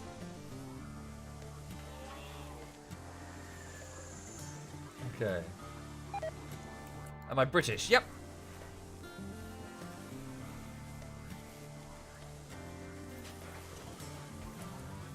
What about the new car?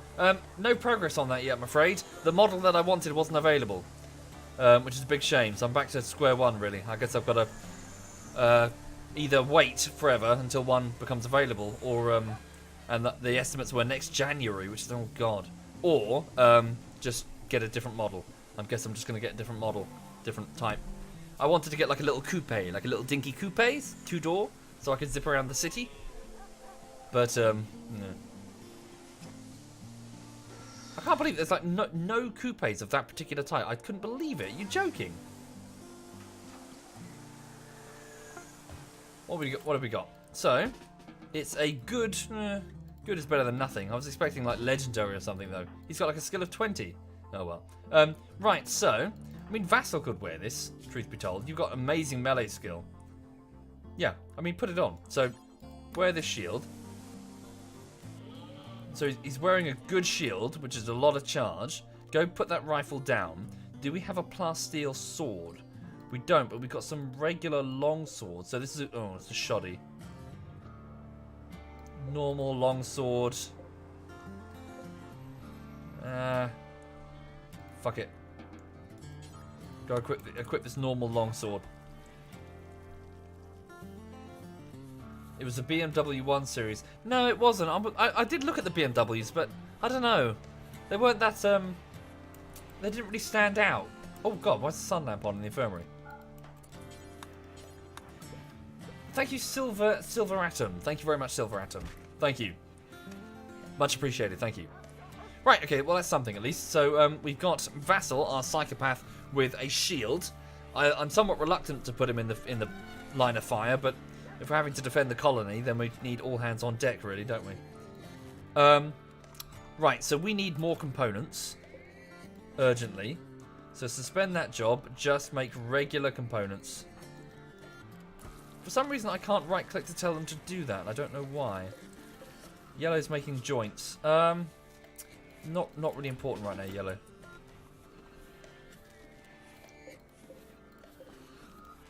Cancel the individual components themselves.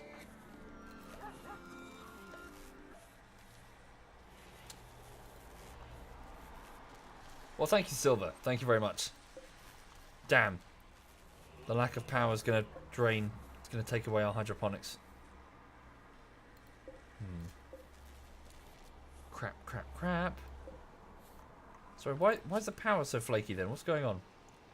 That's all linked up okay. We had a severed connection here. That's not anything important. Volcanic winter is reducing the solar output, that's for sure. It's not clear.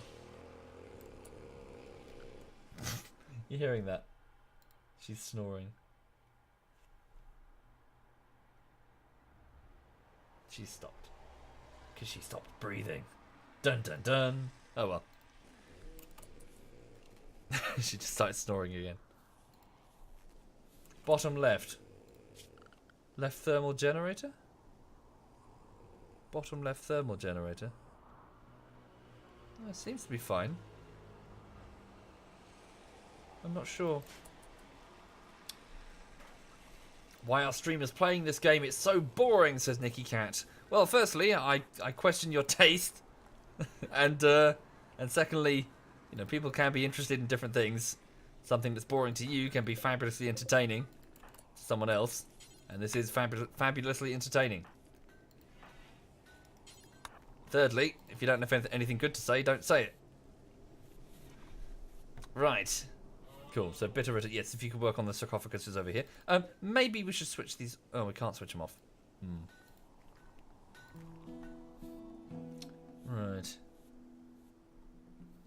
No worries, Nikki. It's just, you know, get into a chat room and say, why is it? This is boring. Well, you know, your opinion's your opinion, but it's not shared by others.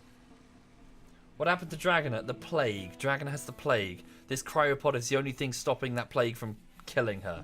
So until we can get some medicine that's capable of, well, resurrecting her post-plague death, she's not coming back. Thank you, Azrael. Thank you very much, Azrael. Thank you kindly. The generator next to the cemetery looks down. Oh yes, good spot. Good spot. I didn't see that. That's it then. That's what's done it. Fuck, and we don't have the components necessary to fix it. Right. Bummer. Thank you, Commando. Thank you very much, Commando. Right, in which case, what about the colony over here? Do they have the components? If not, they can certainly mine some. And what about these things? These scythers? Can we ship those? How heavy are they? Oh god, they're probably quite heavy. Those things have components in them. Oh god, 140 kilograms. Oh no, that's unfeasible. We've got to break them down then. We got to... Okay, can we put a furniture production machining table? 150... Oh, yeah, fuck, okay. Well, it needs 5 components itself. Don't really have much choice. So... Yes. Bweep, could you focus on that? Work to build a machining table. Are there any components in the local area that we can mine for? Might have to go a bit further afield. Or some gold. Yeah. We'll have Sergey start mining these. Get some components. Or what about pieces of ship? Oh yeah, ship chunks as well. Yeah, sorry. Ship chunks. And there'll be some at Tundrafall to the north. Yeah, alright, we'll grab those as well. That might sort it. Outside of the allowed area. Unrestricted. No, wait, we'll have Bitteritter do it. Bitteritter, you are unrestricted. Go out and deconstruct that. It's minus 51 degrees. Your character can tolerate minus 86, so you've got nice warm clothing. Off you go. Oh, good. Yes, another good shout. And I've got backup diesel generators, haven't I? Chem fuel. Ah, but all the chem fuel is in the launchers. And we sent away the boomerlopes. Bugger.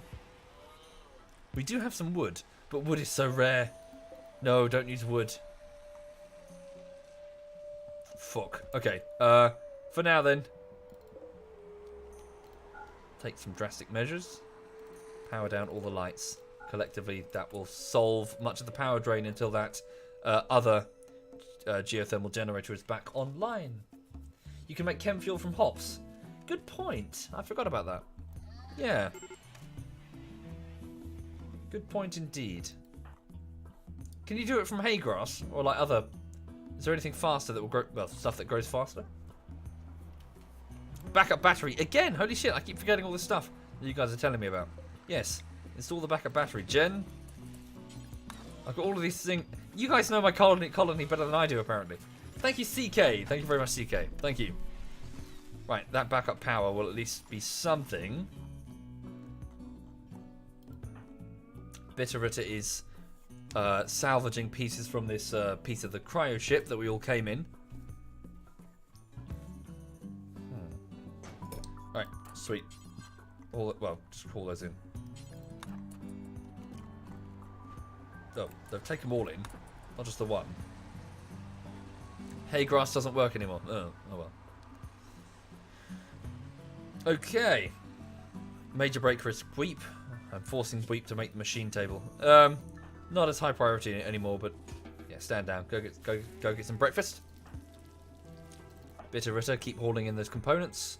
And then a boomerlope is pregnant. Hooray! More fuel. They seem to be doing alright with the hay grass. That's true. There are 3,000 people are watching this. Can you guys do something better with your Saturday evening? All of you. Shush. Shush. Shoo. All of you. Go. Go play games, for fuck's sake. Go, if you're young, go out. Go outside. Go have sex. Go do stuff.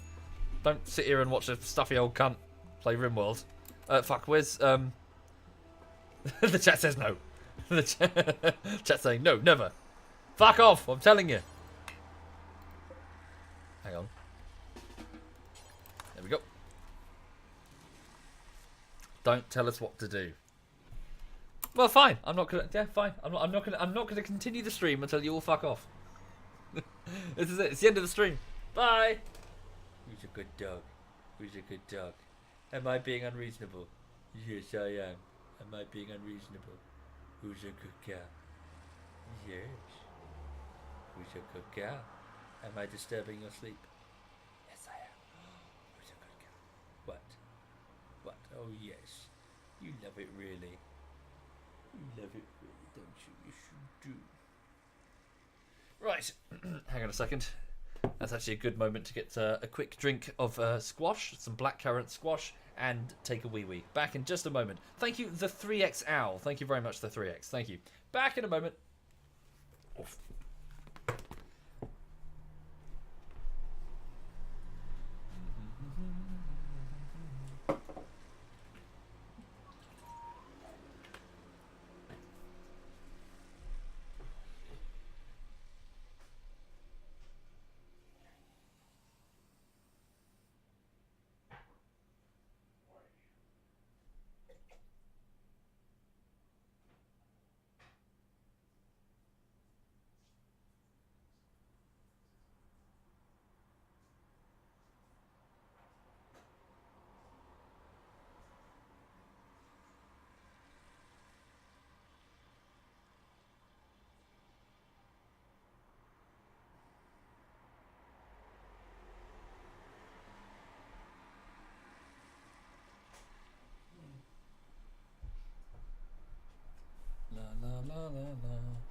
Can I get to the curtain without exposing myself on stream? Yes, I can.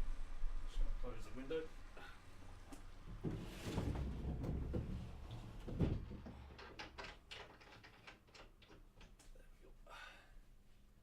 Right. Oh.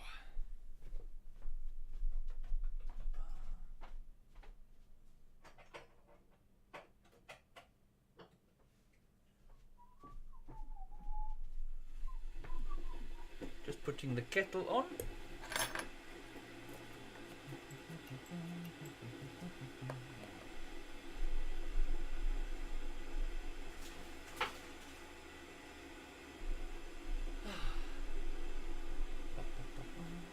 Who's your good girl? Are you a good girl?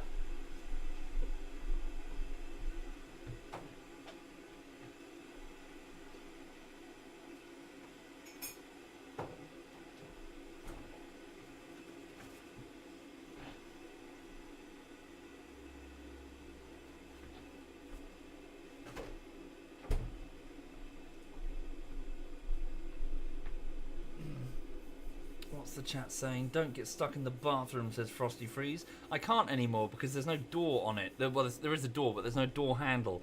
It's still broken off after the fireman smashed it down.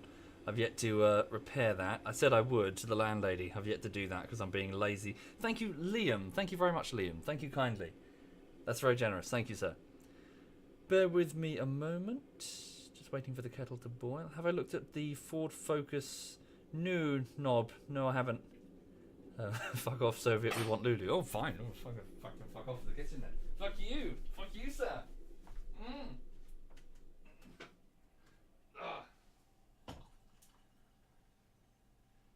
I know when I'm not wanted.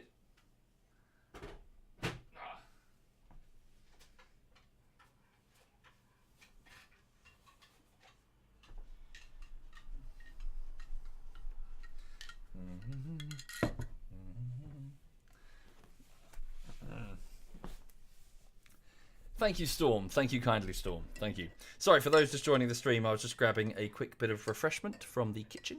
What was that about fireman smashing the door, Charlie? About a while ago now, about 3 or 4 years ago, I managed to get stuck in my bathroom when the door handle, basically, like the internal mechanism just broke into like 7 different pieces, and I couldn't actually get out because it doesn't have any windows, and I live alone. And I was kind of stuck for most of that morning in the bathroom, wearing very little because obviously I was going to go have a shower. And I had to call. Well, I had to sort of scream loudly until the fire service arrived. A neighbour called the fire department, and they climbed up. In basically, one of my windows was open, so they just took their ladder and climbed up the flat window to get to me, and then just smashed the door down from the outside with a crowbar and one of those big, the big weighty things that they have as battering rams. They did that. And they were like, stand back from the door. So I, stood back from the door, and then they smashed it down. Afterwards, they were all like, it's all right, we can clean this. And it's like, no, it's fine. I'll do it. You guys got better things to do with your morning than clean up after an idiot who got stuck in his bathroom. So yeah, they're all very friendly. They arrived very speedily because they were under the impression that a lady was stuck in her bathroom. Stuck in her bathroom on her way to have a shower. So I guess they assumed there would be a naked lady, and guess their disappointment when they found me with my tackle out, sort of standing, spread eagle. No, sorry, I wasn't doing that. I was standing waiting for them. Yes, fat bloke. Thank you, eagles. Thank you very much. Sorry, I just said it again. It's that fucking Pavlov thing. It's like ring the bell. Thank you, eagles. Who called them? A neighbour who, I think it was from Romania or something.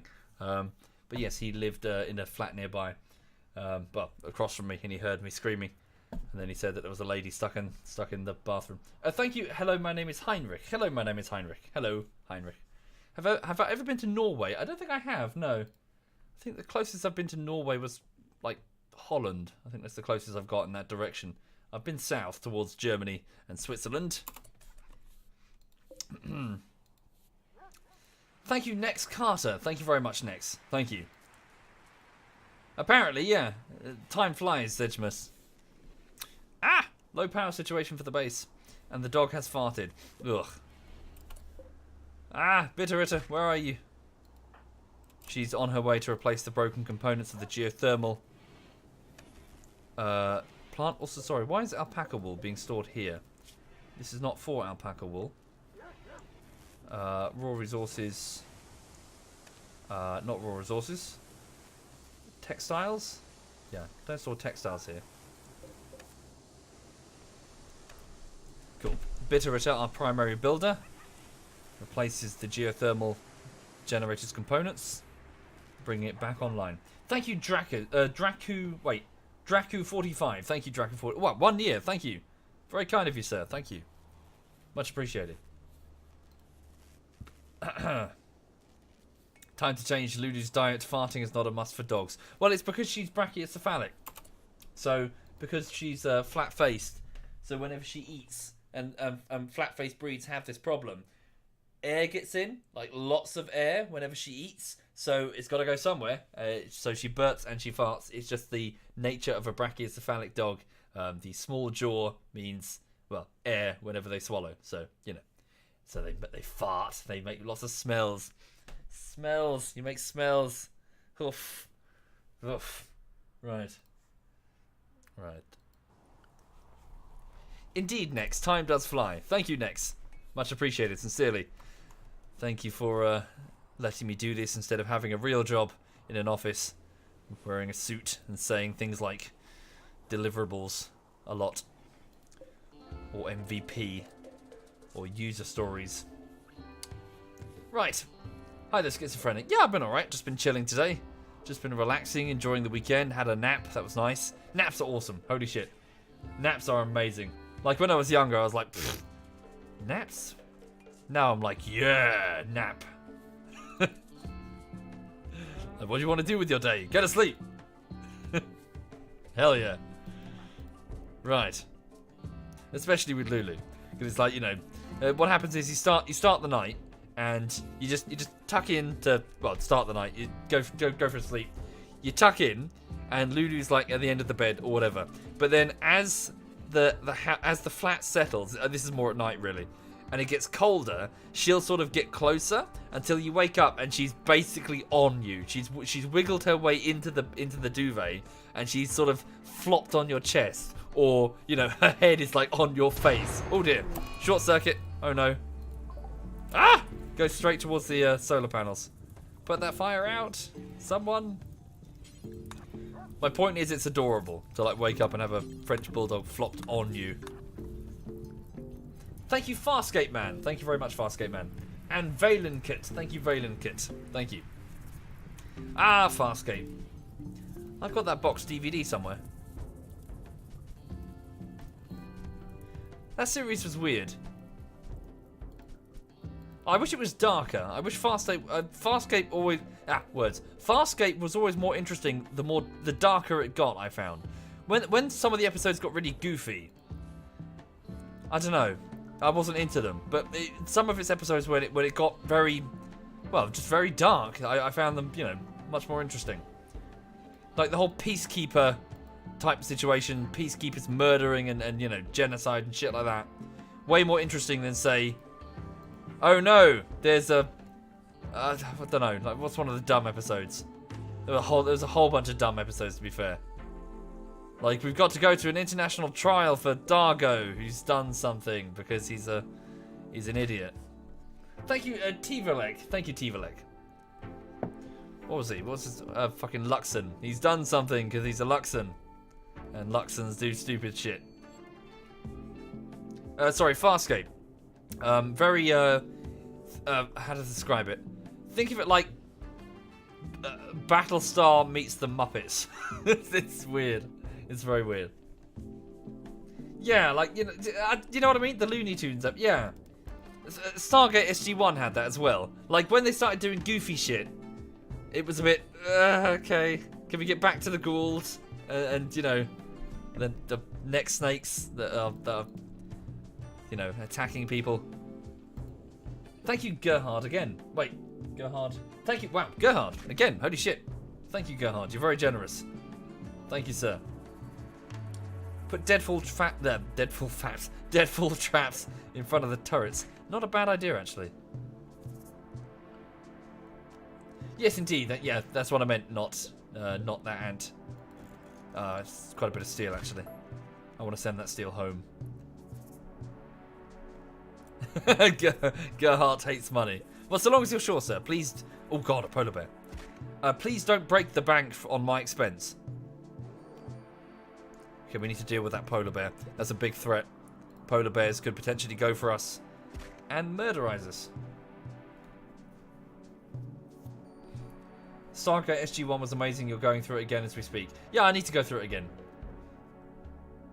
I think... sorry, again, this might be unpopular. I think that when it was sort of SG-1 and the Goulds, I think it was good. When it started to become SG-1 and suddenly there's the...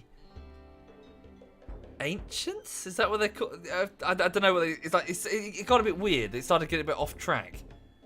It's like suddenly the Asgard are given all the technology, and now here's a human spaceship. It's got just keep it episodic. Just go through the damn gate. Is it the Ori? Sorry, what am I talking about? Am I being stupid? Thank you, the Sightonist and Manny. Thank you, both of you. Yeah, sorry. Am I swimming alone? I just found that the whole Gould thing was more interesting. Keep it simple. There is a threat behind this gate. It is bad.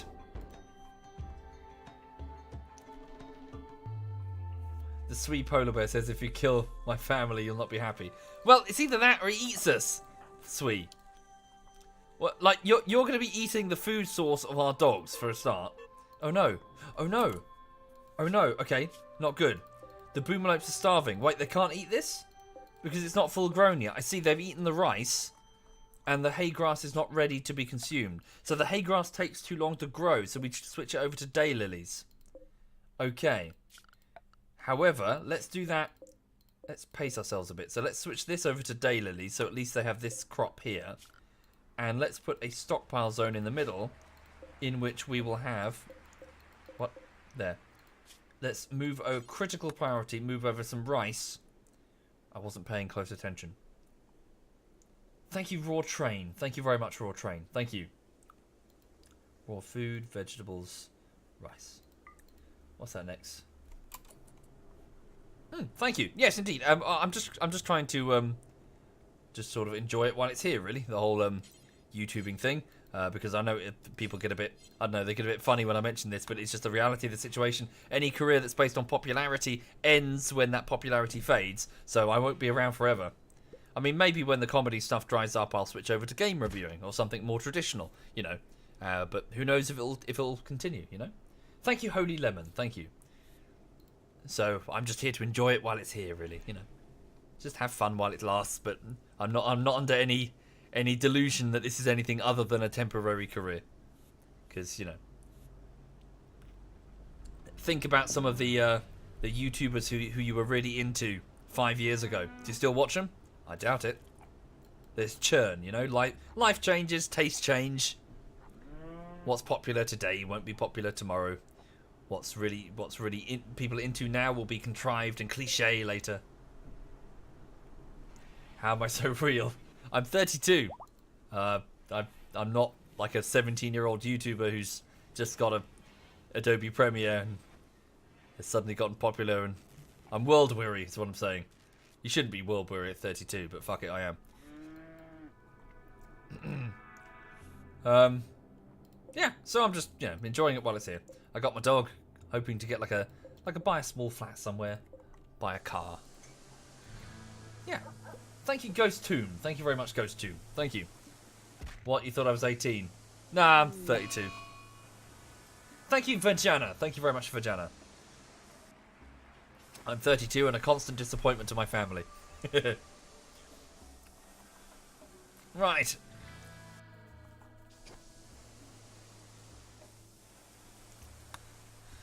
Ugh. Okay, so the mining camp is now back awake again. Good, we're harvesting some heal root, which is, well, herbal tea, really, insofar as medicinal properties. Better than nothing, though. Let's also get this other pod going. Oh, well done. Breep's doing that for me. And let's ship back as much as we can insofar as raw resources. Oh, well done, Breep. Great. He's fucked up. Well done. Send back the gold. Send back the Scyther blades for trading. As much steel and marble as we can. You turn 39 in a month, says Spongy Foam. It sucks, doesn't it? Being in your 30s is like being in your 20s, but you can't be arsed anymore.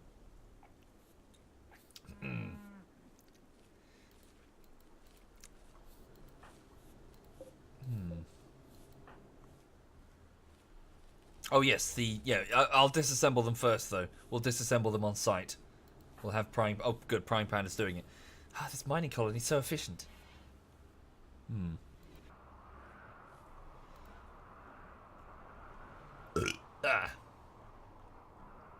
You're 21 and you can't be asked with anything, says Malakas. Well, you've got a head start. Well done. Well done indeed. Right, okay. Minus 57 degrees. It's the 11th day of winter over here on the Tundrafall colony. People are waking up. Our hydroponics are okay. Badly damaged, but okay. Not wiped out. Oh, God. Mostly not wiped out. Good. Our beer room is full of beer that's still fermenting okay. Nice. And then we will, of course, sell that beer. Where's the beer? It was right here. What? Where's the beer? We had like 40 beers. It's not being drunk, is it? It's supposed to be being sold. Are we tapping? Guys! Where's the beer? We had fuck tons of beer. Oh no, are the animals drinking it? Uh-oh. Uh-oh, uh-oh, uh-oh. Possibility that the animals are drinking the beer. God damn it. God damn it. Yep. This husky's an alcoholic. Fuck, are you kidding me? Another one? The damn animals have been... God damn it! All the animals have been drinking the beer. We were supposed to be selling that. Fucking fuck ass. Fuck. Alright, yeah. Out of the beer room. Cunts. Out of the room with the hops in it. Fuck! We had loads of beer! We were just waiting for a trade ship and the fucking animals have gone through it. Some of them have actually got they've got hangovers. I shit you not. Alcohol tolerance. Motherfuckers. Wait, Edelweiss, the elephant. Tell me the elephant wasn't drinking the beer. Tell me you weren't drinking the beer. No, but you got hypothermia, so maybe you should get inside. Go to the alpaca area. It's warmer. Fucking hell. If Edelweiss was drinking the beer. Fuck! That's my grand plan. Brew beer. Takes forever. And all we've done is make the fucking animals pissed. Yeah, what happened to I know how to play this game, says Grieve. Clearly I'm mistaken.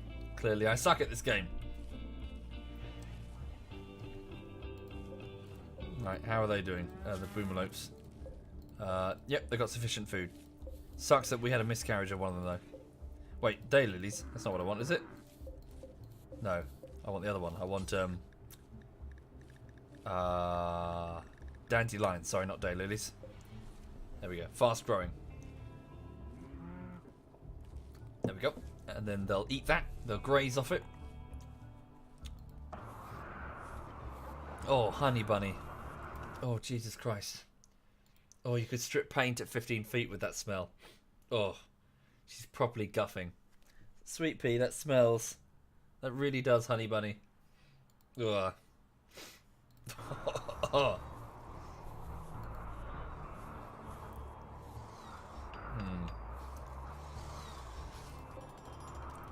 Okay, Bitterritter's working on the sarcophaguses here, in which we're going to put our colonists. Why am I wasting precious growing space for the boomalopes? Because I need the boomalopes to feed and make chem fuel, which is way more precious. Plus, we've got a freezer pretty full of food, and there are actually animals to hunt on this biome. And there's only 5 people to feed anyway, so food-wise, we're actually okay. Let's queue up some snowhares for the hunt, and we must not forget about that polar bear. Where is it? It's over there. Let's go deal with that now. So it's 3 in the afternoon almost. Weep, get your gun. Go around here. Prying panda, take your gun. Let's use, get some firepower up here. Let's not underestimate a polar bear. Night Fury, bring your sword. Just in case it gets to melee, you'll have to cut it down. Okay. How's the main colony doing on components? We have 4 of them. We need more. I wonder if something's gone wrong with the component assembly bench. Oh, no, wait, no. Little Miss Hixie's doing it. Fabulous. Yeah, make some components for us. And then we can use them to manufacture additional weapons that we can sell.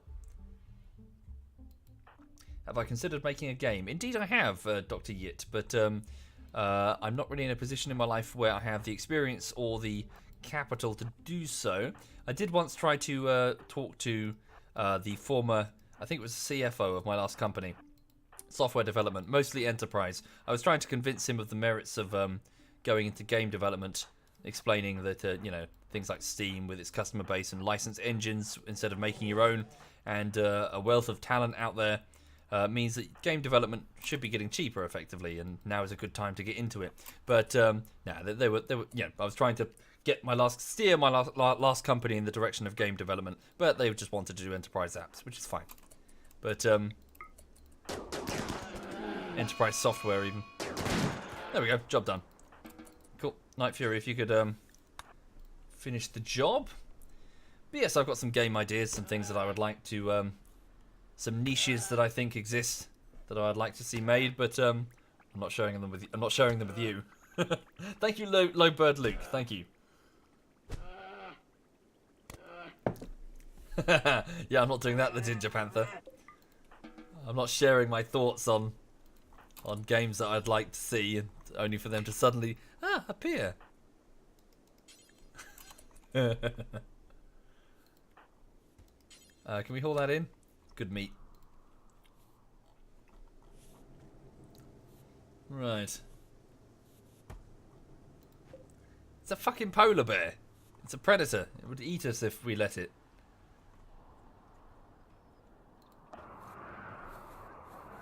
I can set the colonists to only wear clothing above 50% so they won't wear the tattered stuff. Indeed, however... all the lights are off still. Unfortunately, we've got a bit of a situation where beggars really can't be choosers. It's either they wear something tattered or they freeze to death. It is minus 50 degrees outside. A slight penalty for tattered clothing is not as bad as, well, death by hypothermia. Thank you, Long Dong Silver. Thank you very much, Long Dong. Thank you.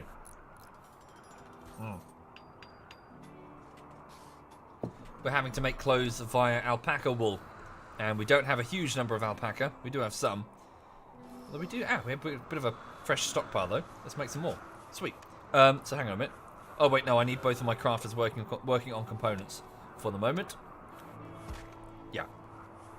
That's what I really need. Thank you, JFK. Thank you very much. Sorry, was that what I thought it was? Was he dragging it? No, just drop them on the floor. Yeah. Why was he carrying the component? Strange. Vassal does not appear to want to manufacture the components, and I don't know why. Redo the job. Do forever. I don't do forever. Do it until we have yep, like 20 or something. 30, 40. Okay. Lights are coming back on. Power's getting restored. Batteries are charging. The colony's batteries are just over half now. It's now 7 in the evening. Hydroponics are about to go offline for the night. There we go. The mining camp is about to wind down. Edelweiss is no longer capable of walking. Oh no. Oh no, no, no. Tiro is retrieving Edelweiss. Hypothermia? Did Edelweiss not listen? I thought I assigned Edelweiss to the alpaca area. I did, so why was Edelweiss over here? Freezing of hypothermia. Oh no. It's very cold. Thank you, Epic Rocket. Thank you. Also, can I point out that Tiro, this tiny little young lady, is carrying an elephant on her shoulders.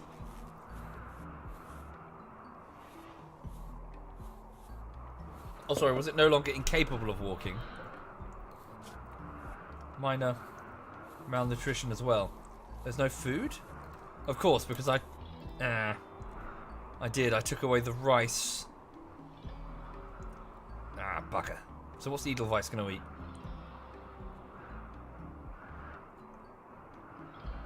Fuck. Edelweiss needs her own area.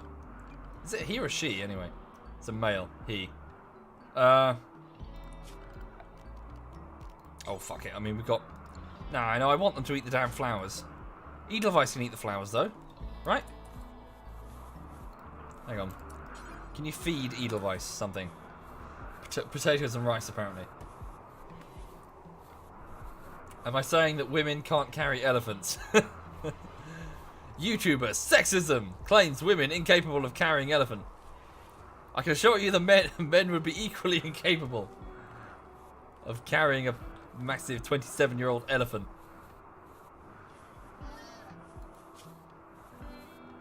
There we go. Edelweiss says, Jesus, a whole meal was consumed. It barely sated. Tending. Why? Frostbite.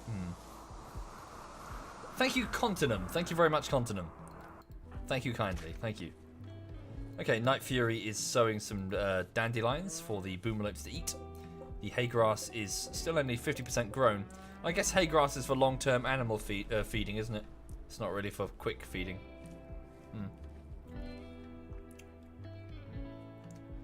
Hi there, Yagurna.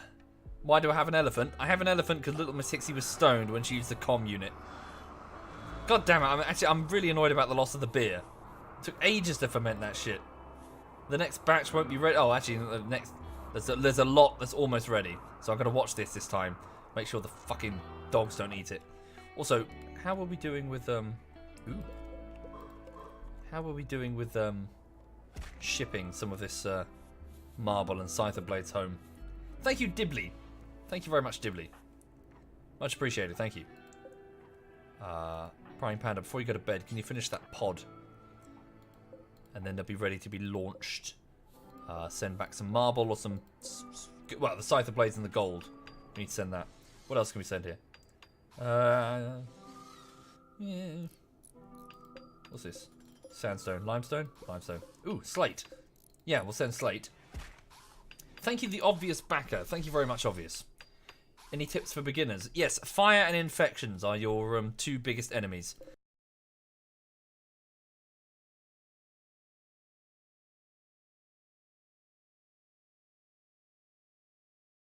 Areas that cannot catch fire easily, between serious, locations which could basically fire is a big enemy. Don't have a massive base built out of wood with no gaps at all between them. Nothing made out of stone. Stone will take time, but you gradually need to fireproof because it's a fucking nightmare.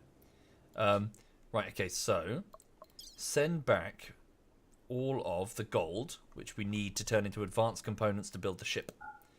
Okay. Oh, we've got some silver here as well. We don't need the silver here. We can send that back as well. So this is only 10.51 kilograms out of 450. Send back all 3 scyther blades. And then the rest of the space fill with the slate blocks, which we don't have back at the base, and we probably really need them. Good, we've got loads of room. More marble. Yep, there we go. Hooray! Yep, we'll ship all of that back to Tundrafall. Do I set priorities manually? Well, they're set here. So numbers, so 1 to 4. It will start from left to right. So it will go bleep. What's the first thing on your list? Is there any fires to fight? Are you a patient? Do you need medical attention? Are you a doctor? You know, that sort of thing. Go, and then if there are no 1s, it goes for the 2s, then the 3s, then the 4s. And people will prioritize things from left to right, you know, based on what they need to do. It's not bad. How do I manage the villager count in the biggest city? You've never had a place this big because raids get too bad. Well, they manage themselves. That's the thing. You just set up the priorities and they're handling themselves. I'm not ordering them to do anything unless I need to. As for the defences, well, we've carefully tried to make it so that we've got defences on the south side in a cone in the form of turrets, and on the north side here. Had it in such a way that we've got people, capable warriors with swords or sniper rifles or assault rifles, who are rallying to the defense. Once they reach about, once their pain threshold reaches severe, they stand down or they're pulled from the battle. They head back to the med bay, where we have a non-combatant medic, Tiro, waiting to patch them up. So when the battle rages, Tiro's patching up those who are bleeding to death. Thank you, Gay Null. Thank you very much, Gay Null. Oh, some faff, Chinny. Not for the moment, thanks. I'd rather do some Rimworld and chill. But thank you for the offer. The beer, yes. So beer is here. Let's be careful with that now. Okay. Not using carpet. Well, no, not for the minute, Star, because carpet requires cloth or whatever, and cloth is not easy to come by on this biome. We don't have soil. So anything we grow is either in gravel, and cotton plants won't tolerate that, or hydroponics, which are a bit of a premium. We really need those for more important things. But you are right, we could probably get some carpets in now. Although right now I think hops and psychoid and food is way more important. Plus we've got nice tile floors.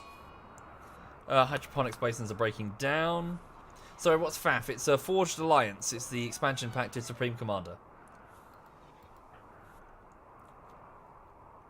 And yesterday we played a game and Social kicked my ass, and he's an arsehole because of that. He basically decided that his Cybran Navy was going to bomb the ever-loving shit out of my Aeon Navy and then bomb the shit out of my base. And there was nothing I could do. Fuck you, Social. Sitting in my chat, talking and shit. Knobhead.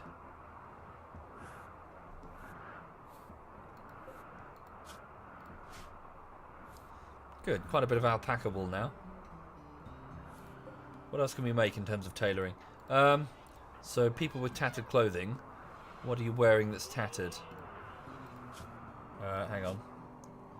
So shirts mostly, it seems. Shirts for you. Shirts, jackets. I think it's all across the board, isn't it?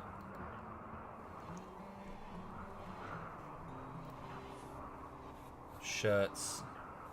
Yeah, shirts, jackets, trousers. Alright. We'll queue up a bunch more. We'll unsuspend the jacket job. Unsuspend the shirt job. Make a batch of them. Start with the shirts. all out of alpaca wool.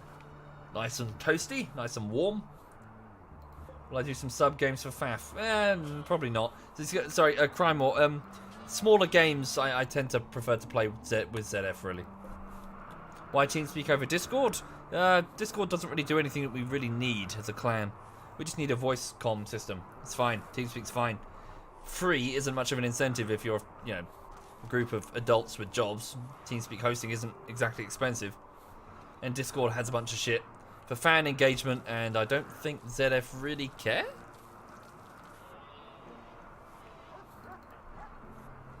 Right. Supreme Commander Forged Alliance, Sturpius. That's FAF. Also, we need these turrets on. These shouldn't be off. They're supposed to be here guarding against infestation. If they're not on, then what's the point?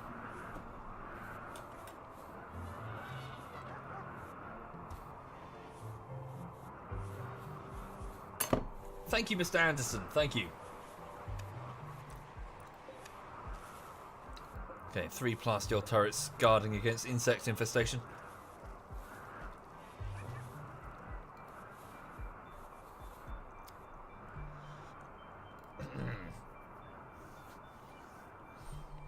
Bullshit, everyone of my parasites has spawned its own Discord. When you say parasites, are you talking about my other clan members? Have they? Okay. Well, that's, we're a group of individuals linked by Steam friends list, and they can do whatever the fuck they want, I guess. But, okay, maybe I'm swimming alone. Maybe they do want Discord.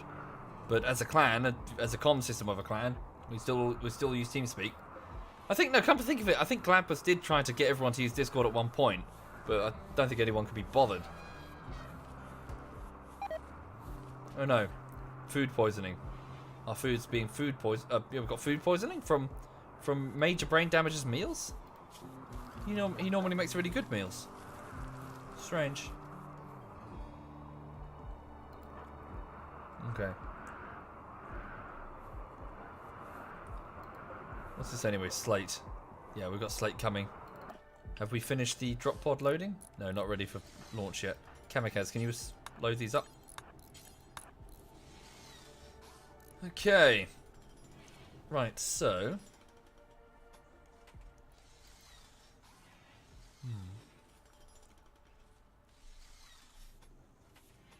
Did I see that someone from ZF is trying to sell T-shirts of all the ZF members? I think you're talking about Moley. And no, he was trying to make T-shirts for the in the event of like a convention thing, because they went to Gamescom and nobody knew who ZF was because there was no organization abilities whatsoever among this particular clan. So, like the fuck knows clan guys, like an armor group that we hang out with, they had their own little passes and shit. Yeah, but with ZF, several hundred times their weight on the internet, no one knew who they were. They didn't have passes or anything, or T-shirts, apart from fucking that one that said Soviet on the back, that wasn't Soviet. Easy Life has been inspired. The surgery. Wait, you do surgery? Oh, of course you do Easy Life. So Easy Life has a much greater chance of performing surgery. Yeah. Don't think we have any surgery to be performed though, do we? Not really. Not unless we get a trader. Okay. So Little Miss Hixie's working on components. Vassal is also working on components. Good, good. They take time, but at least we can produce them ourselves now. Okay. Not ready for launch yet. Kamikaze, could you... What's needed? Some gold. Get that gold. Get it into the pod. Marble? Oh, marble. Both, really. Okay. You can install Scyther Blades. Well, I can, but they're not very efficient. Scyther Blades will screw your manipulation, which means you'll often miss your target. So although you hit hard, it doesn't matter if you don't land the hit. It's better to take a lower DPS weapon and actually strike your foe than a high DPS weapon and fuck up and shit yourself and get murdered, which is what will happen if you install a Scyther Blade on a Rimworld colonist. Power is nothing without control.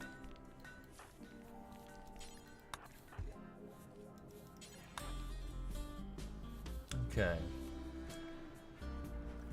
Can I do surgery on Dragonet? No, it's she has the plague throughout her whole body. It's not one limb. If it were, I would have removed it already. Indeed, the stream is going on quite late.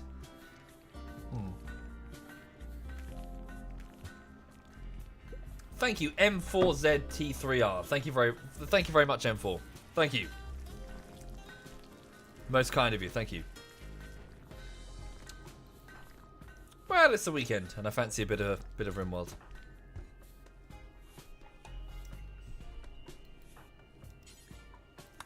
Keep loading Kamikaze. What can I do for Dragoner? If we get some sort of nanite-based resurrection medicine, on the moment of Dragoner's death, we can bring her back. But if we don't get that, there's not much we can really do. She'll die the moment we take her out of cryo. Please say zebra. Zebra. Oh yeah, and that Jormungandr. Yes, so also the colonists will be less useful around the colony due to the stunted manipulation trait. Why are so many people working on the harvesting? Okay.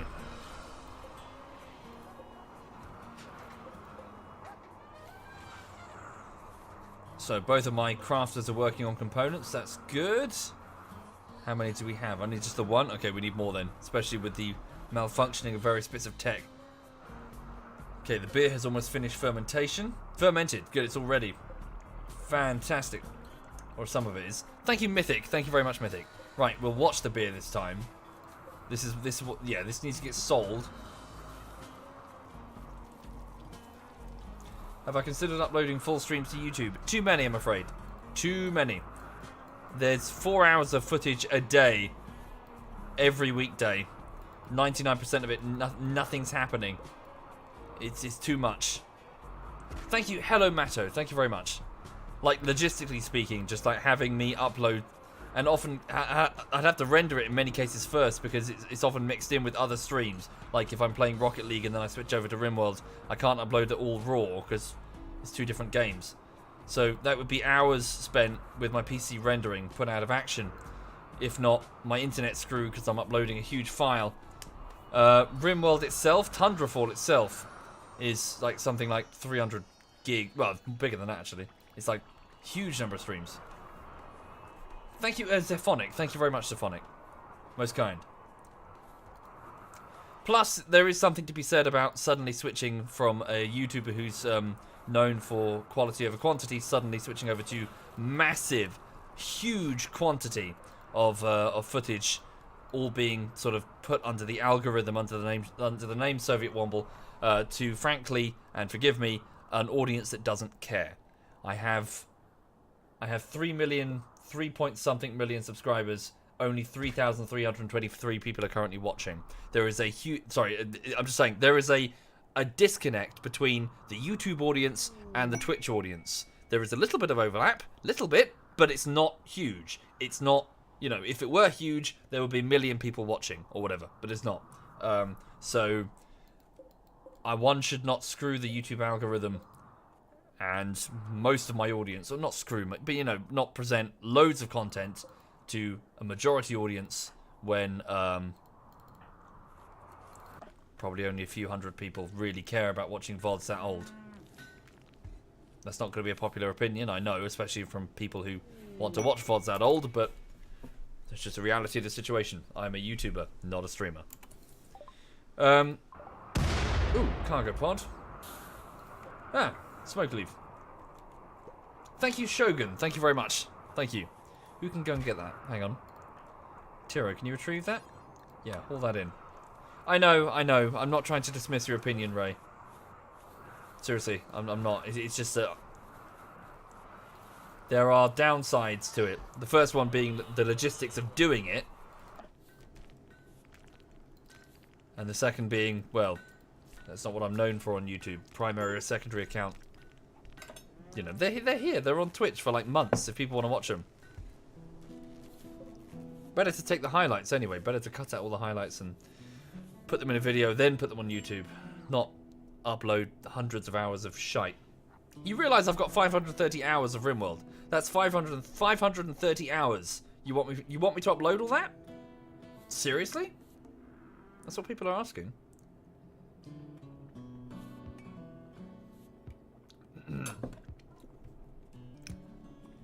Okay. Right, are these ready for launch? No.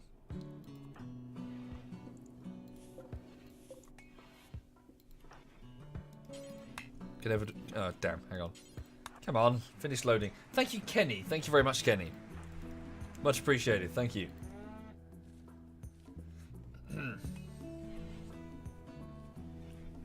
The last Divinity stream, it's still 50, so that's still more than 100 hours. It's not a small thing of which you ask.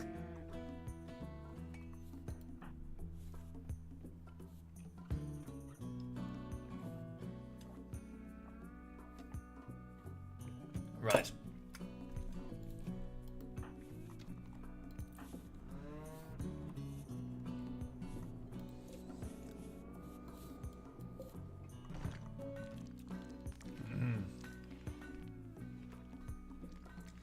Okay, so the mining colony continues. Okay, good. We've got the machining table online.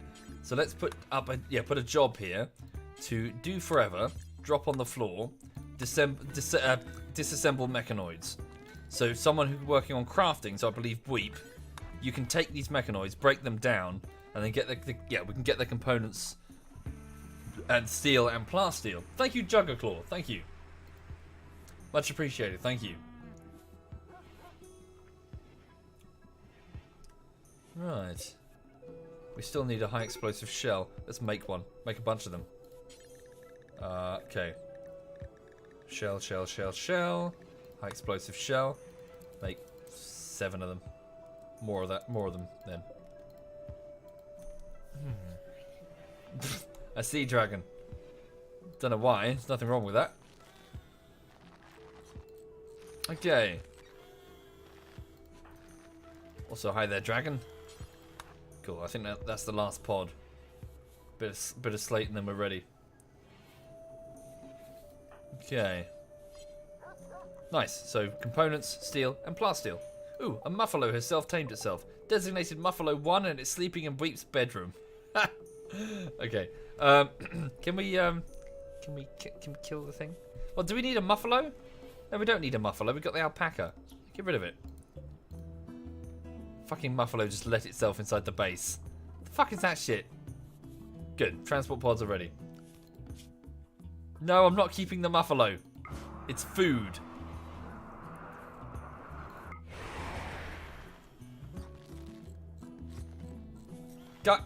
Really? Are you guys getting emotional about the muffalo? Free the muffalo. Save the muffalo. Hashtag save the muffalo. Fine. But it needs to go in that bit. It needs to go with the rest of the boomalopes, alright? It's not sleeping in there. It's not sleeping in Weep's bedroom, okay? Hang on. Go with the rest of the damn boomalopes. Oh, major break risk. Tiro. What's wrong with Tiro? Tiro's hungry, probably. Yeah, I'm tired. Okay, so it's minus 55. It's still two more days until the start of spring, and then the temperatures will start to get a bit more favourable. Aha, sweet. Bring in the scyther blades, get them stored. The rest can stay outside because it's just raw resources. We have some more slate, huzzah! Some more marble. Slate, good. So we can actually properly finish off this. Hooray! Seal this off, heat it. B-wing will be warmer.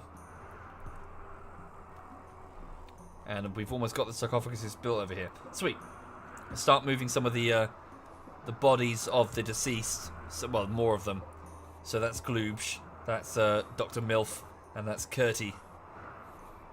Rioma's limestone sarcophagus is with yellow. I don't think he wants it moved. Ugh. We've got Pickles the cat and Kaz in the courtyard there. Thank you, Sergeant Flaus Chig. Thank you, Sergeant. Thank you. There were other dead bodies, but they haven't made it. Where's Zorium's corpse? What happened to Zorium?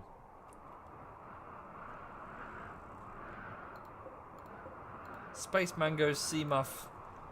What happened to Zorium? Was the corpse destroyed somehow? I cannot recall. Why is Kaz out with the cat? Necessity. We had to do something. In fact, Kaz's body might still actually be not decomposed. I don't know. We'll see. I mean, it is freezing temperatures out there. I assume perhaps over the various different summers it got warm enough to decompose for a few days. Hi there, Sheepy. Yeah, indeed. I've got enough footage for another armor video. I just need to cut it together, really. And get the time. As in, find the time. Oh, Weep, go to bed. Ignore the muffalo.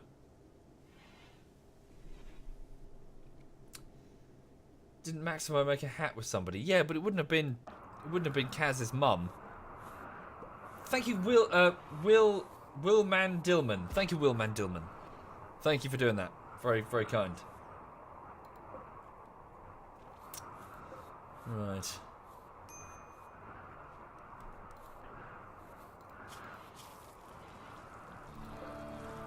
Don't ignore the muffalo.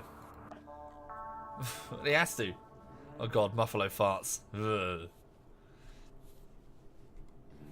Is it possible for a Rimworld bullshittery? Not the right type of game. It's not really. I mean, there's the occasional bit of funny stuff, but it's in context, isn't it? Of what else is going on. It's not like spontaneous comedy between friends, where the setup and punchline is often within the same 30 seconds. Thank you, Sloth on Crack. Thank you, Sloth. Thank you very much.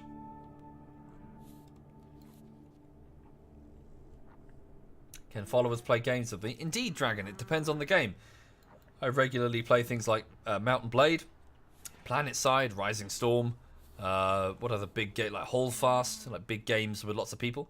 The survival games like DayZ and whatever. I mean, those are just full of people who are watching and just want to join in. Hi, Edberg. Hi, man. Edberg says, what I'm trying to say is I'm not funny alone. There is that as well. There is that. I made the Mountain Blade bullshittery and everyone hated it. Yeah. No, it's fine. How you doing, Edberg? You alright? This is ZF Edberg, everybody. He's in the chat. He's from Mexico. User joined your channel. He's trying to say he's from Mexico. There's now a voice in my head. I can hear it. It's speaking to me. What is that strange voice? Just checking in. How you doing? I'm good. Sorry, you're quite quiet. I'm just going to turn you up. Hang on. There you go. He's muted. Hello. Fantastic. Hi, man. You right?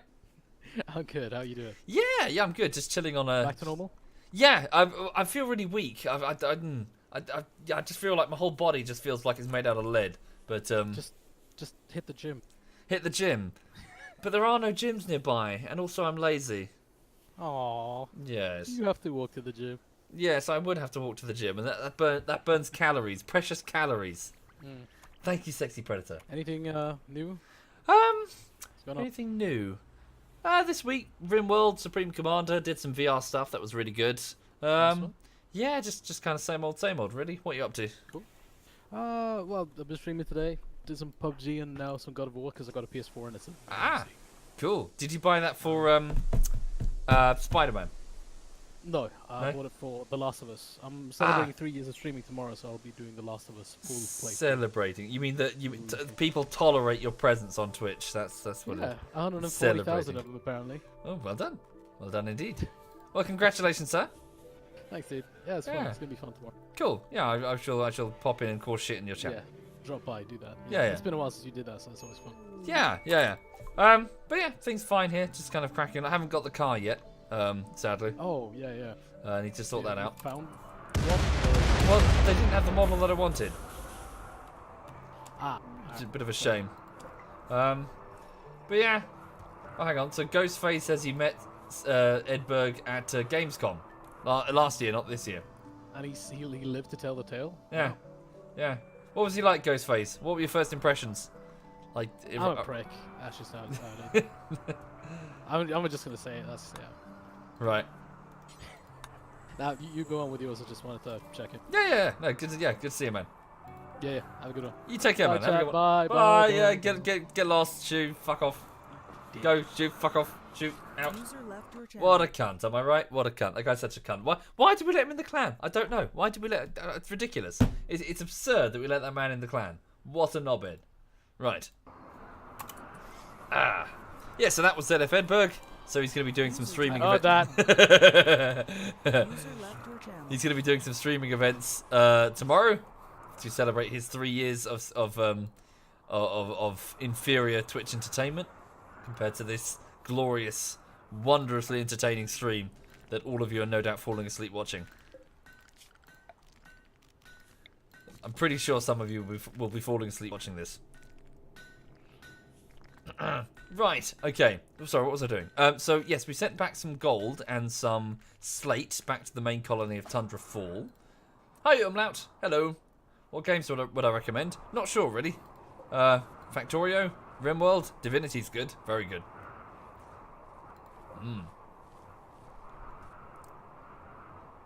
Okay.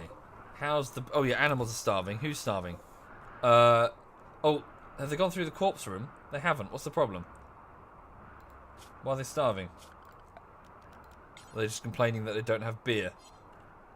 Okay. They just don't have kibble? Can we make them kibble? No, we don't have resources for kibble. What's this then? Warg meat? Are we not using warg meat in the kibble? Meat. All meats are allowed. Insufficient warg meat, I guess. Shit. Okay. What do we feed the dogs? I guess the simple meals. We've got enough of them. Alright. Expand the dog hall area to include the simple meals in the rec room. That'll sort the problem. The corpses are rotten. Do they not eat the rotten ones? Oh dear. Okay, right. Let's, while it's daytime, so it's 10 in the morning, let's open up Kaz's grave and get her into a proper sarcophagus. So, I'd like to introduce you to Kaz, one of our most capable colonists and leader, well, one of the leaders of the colony. One of the first 3. She is a skeleton and doesn't have a head. That's all that's left of her. So it's a skeletal body with no head, wearing a jacket.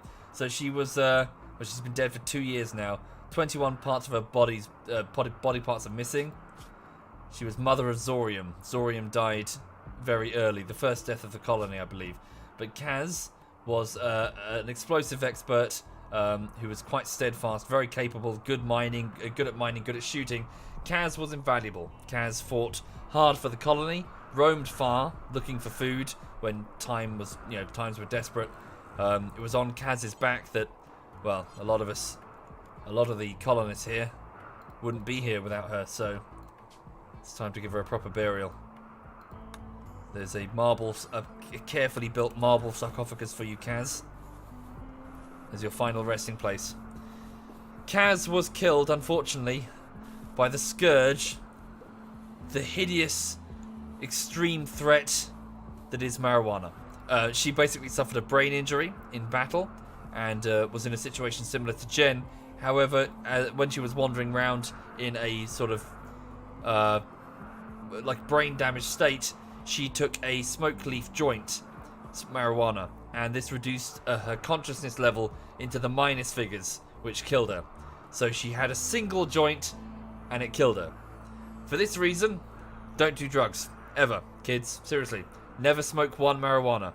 Because in this extremely specific situation, where you're stuck on a Rimworld, and you've taken a gunshot to the head, and you're wandering around the base, and you find a spliff, it will kill you. Therefore, never smoke. Rest in peace. Kaz. Thank you, Amar Karash, and Flatian, and Creasy, and Sexy Predator. Thank you, all of you. Thank you. And Gifty. Thank you, Gifty. Alright. Vassal, you go make shit. Where's Bitterritter anyway? You're supposed to be doing this. Deconstruct that grave. Nope. Do not inject one marijuana. Do not purchase or smoke one marijuana. It is clearly evil. Kaz died because of marijuana. Do not follow her example. Okay. Right, this grave here, if we open it, is this Pickles' grave? Can we bury Pickles? Thank you, Doubt. Thank you very much. Actually, leave it. I think if we open it, there won't be a body left and it will just disintegrate. Leave the grave. Have it. Pickles was Dragona's cat that was murdered by Ryoma in a fit of rage. Ryoma lost her mind and murdered the cat when we were huddled together, freezing to death one winter. Ryoma lost it and murdered Dragona's cat. Dragona eventually forgave Ryoma. They became friends, but, you know. Thank you, Selton. Thank you very much, Selton. Thank you. Right. Let's go and open the sarcophagus of Dr. Milf. So, this is Ravenwolf was her name, but since she was a very beautiful doctor who worked in the infirmary, she quickly got the moniker Dr. Milf. She was popular, for obvious reasons, and again, tended to the infirmary before Maximo and before Tiro as the colony's doctor. Just open up the tomb there. Dragona says, ever getting you off the ice, kind of sick of being the popsicle. Well, if we find decent meds, we will, Dragona. There she is. Not much of her left. Okay, just a skeleton. So, yes, Ravenwolf.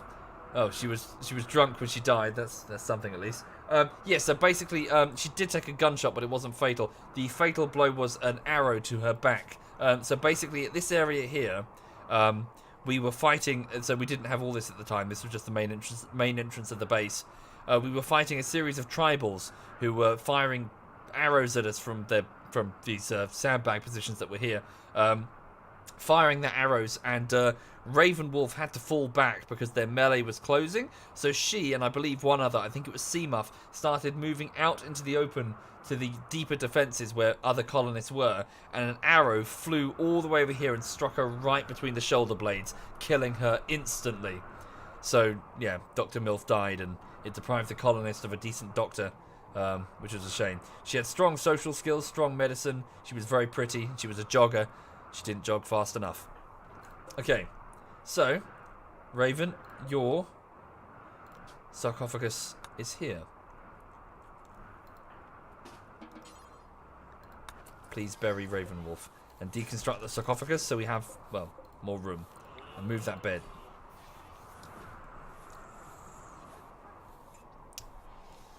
Okay. Am I playing anything else this evening? Probably not. Probably not. Words. Probably not, Better Butter. I think I'll wind down with a bit of Rimworld. Okay. The next person, once Bitterrit is ready.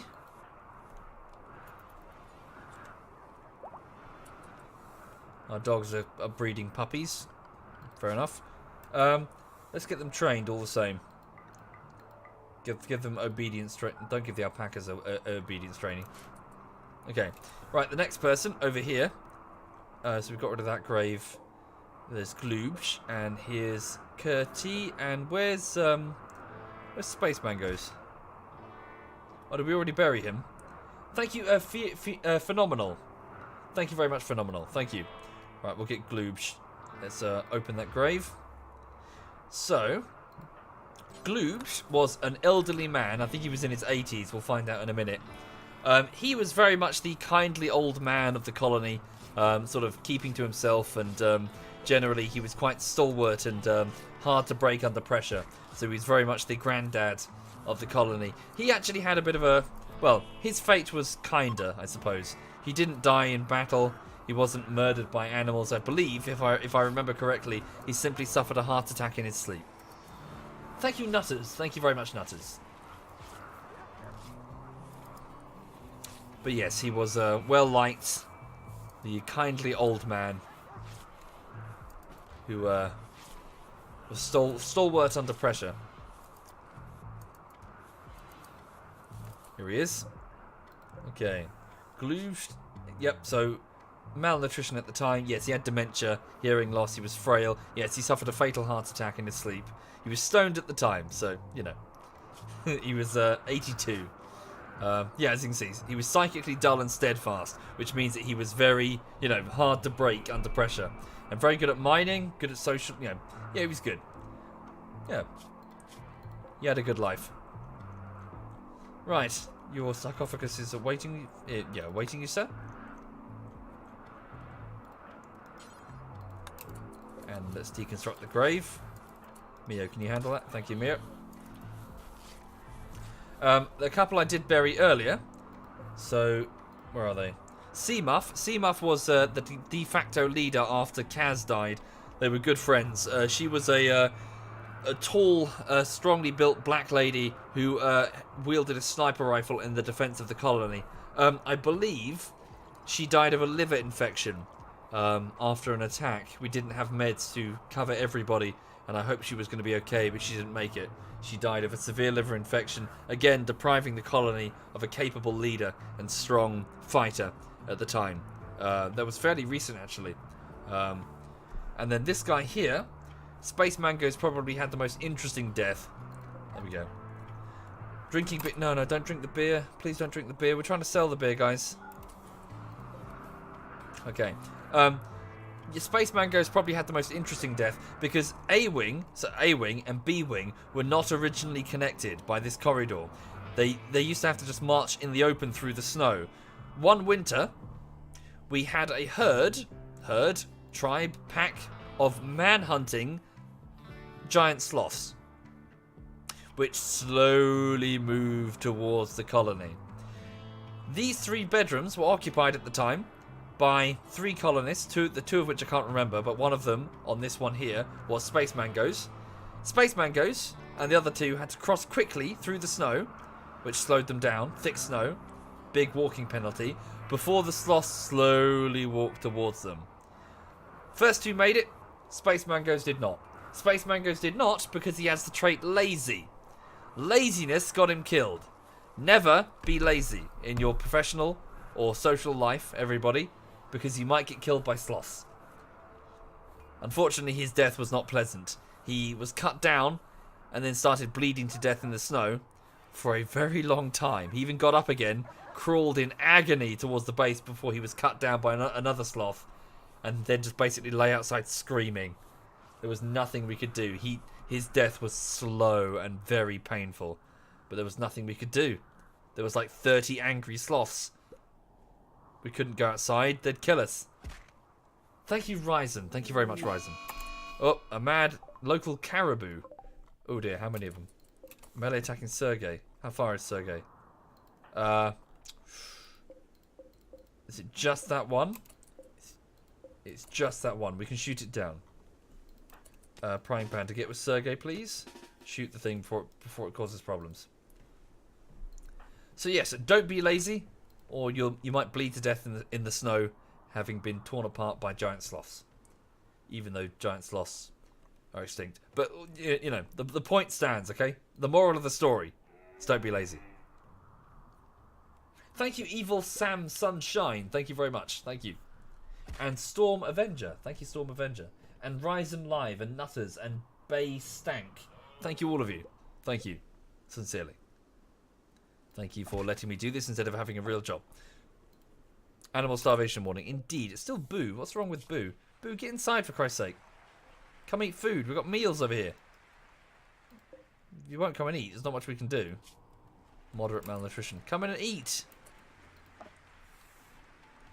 Thank you, Seth and Vorant. Thank you, both of you. Thank you very much. Right, open fire on the caribou.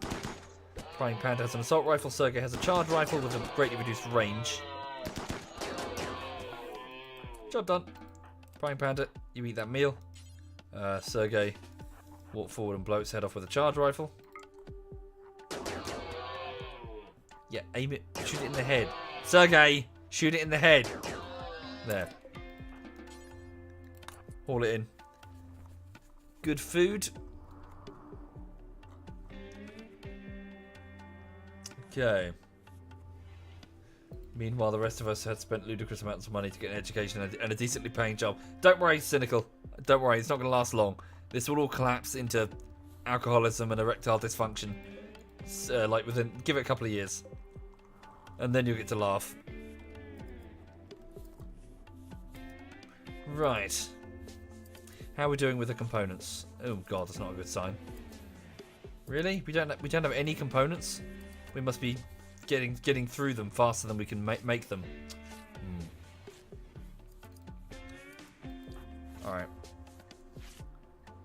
Yes, the mining camp has gotten bigger. I was taking advantage of the relative abundance of stone to shore up the walls a bit. We've got lots of marble. Ooh, more drop pods are available. Yeah, let's keep sending shit back. Marble, we'll just keep sending marble. That's very useful as a building material because it's pretty. I think you get bonuses when you make art out of it. Can we send back any of this shit? Yeah, it's not really that worth it. It's not worth the cargo space. What about steel? How much steel do we have? 226. Mine more. Mine more, send back more. There's also some gold in this biome, I believe. We'll need that, definitely. Okay. Look up the National Cycle Network cycle routes across the UK that are motor free. Sure, fun and so, but all the same, you know, I don't want to risk getting killed on a bike. Okay, back at Tundrafall, there's a psychic drone going on. Every colonist of the female gender is wincing in pain and will be having bad dreams due to a psychic effect that's sort of blanketing the polar region. Send dogs to the colony. Indeed, but it's the other way. I need to send dogs there. Okay. We don't have enough beds. I have to make some more. We don't really need to. They can just sleep in the grass. Doesn't matter that much. Does it? We also need to properly seal this in. Double up these walls.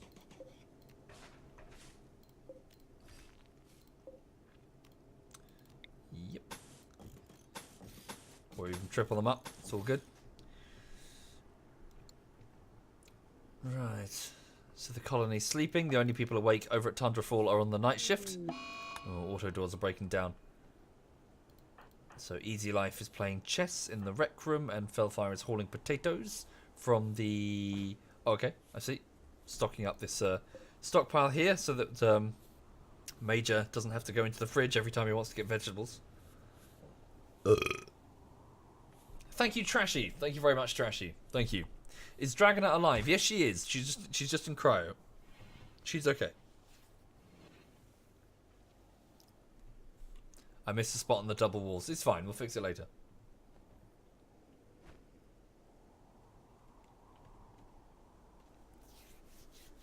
Okay. Yeah, we've got quite a bit of food and backup potatoes. We are okay. For some reason, Boo is not touching the meals. What's that about? Dog haulers 2. You're allowed to get there, and there's kibble. Severe malnutrition. Well, go eat. Fine. Okay. How are we doing over here in terms of chem fuel? Well, it's all getting filled in. Yeah, the transport pods are getting loaded. Yeah, I think this was a good idea, sending the boomalopes over here to exploit the grass that's here. How much are these daylilies grown? Won't tell me. Oh, guess they're not grown enough yet. Oh, 10% grown. No, needs more time. Food reserves are good in both colonies. Yeah, we just need more steel, more components, more raw resources that we can turn into equipment that we can sell. And of course, we need to keep working on the ship here. So, how are we doing here? We have nowhere is the answer. So we need plasteel.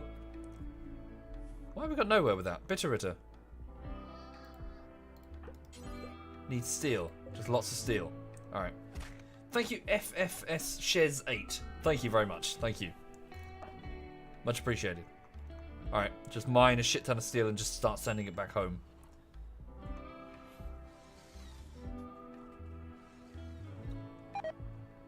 Weep has failed to build that wall. Why does Rimworld remind you of Westworld? Well, yeah, it's a very Western. Like, you listen to the track, you know, the whistling. Oh, Christ. Okay. A whole load of angry huskies have just arrived. Man-hunting huskies. Yeah. Okay. Run inside and seal the doors immediately. At least there is a benefit. They will provide ample protection against raids, although this does seal us in, which is inconvenient because I was hoping to mine steel. Oh well. Are we all in? We are all in. Where's the dog? Link and the dog. Yeah, we're all inside. It's fine. Yeah, beer. They want beer. Blah. Where's the beer? Right. It's fine. Thank you, Mardil and Fineful Gamer. Thank you kindly. Most generous, thank you. Fuck, they're going to be bored. They don't have much to do. Can't exactly mine shit. Technically we could if we just had a mining thing. Hang on.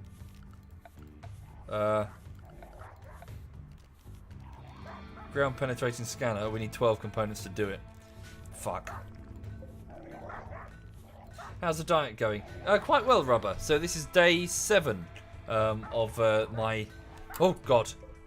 Oh, sorry. I thought it was one of our dogs. It's just that one. Oh, wow. Holy shit, that trap just killed that one immediately. Thank you, Miloby. Thank you very much, Miloby. We should certainly set more of those. Yeah, so the diet is good. So this is day 7 of no sugar, no caffeine, a little bit of sweetener, but I shouldn't be, and no alcohol.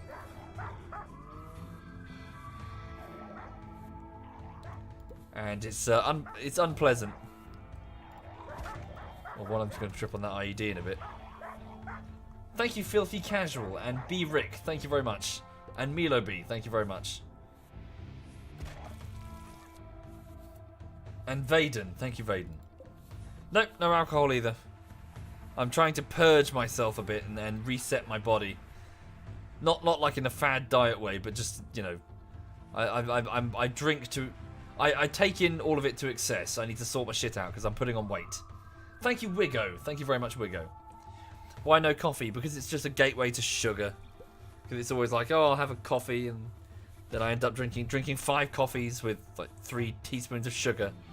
You know, or drink Dr. Pepper for the caffeine, because, you know, I need the caffeine. I've told myself. I just need to be like, nope, stop, You can't keep gaining weight this quickly.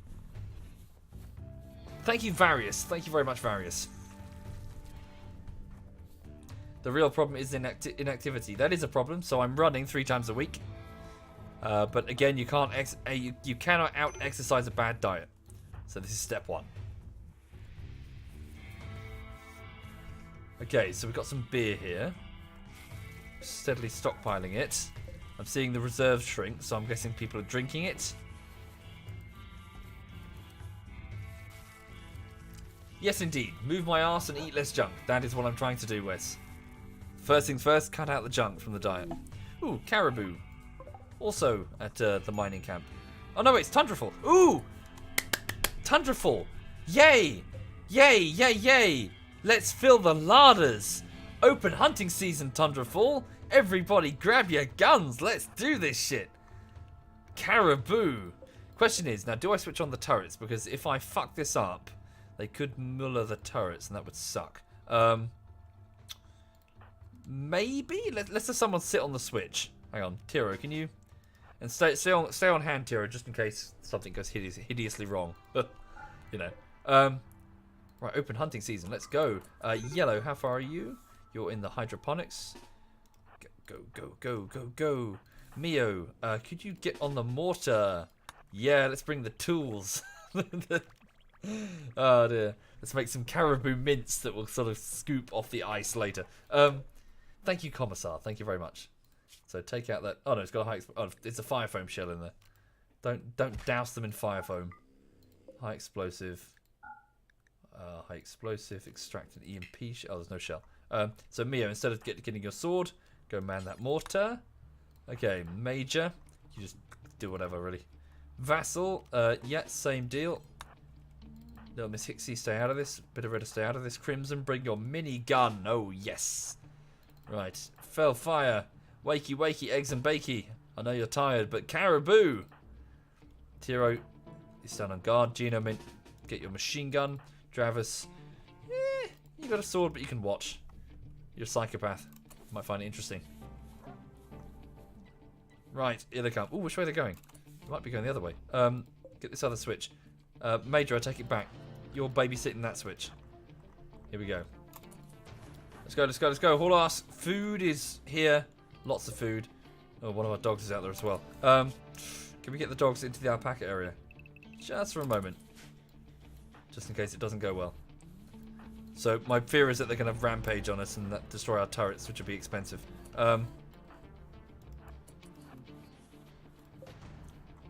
Okay.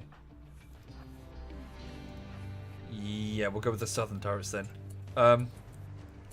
Right, so line up carefully. Don't get shot in the back by our own turrets. Yellow, you get down here. Crimson, you get down here. They might get too. I think they're too close to the base to mortar. They're way too close to the base. We'll hit our own. Oh, most of the turrets are off as well. Shit. Alright, never mind. Just open up. Right, Major. Activate that turret bank. Okay, it's on. Oh, no, wait. They won't shoot. Fuck. They won't shoot unless they're manhunting. Forgot about that. Right, Jen. Just open up. Gino. Just open up. Fellfire. Open up. Travis, you sit and watch. In fact, Travis, back away. Yellow, you go here.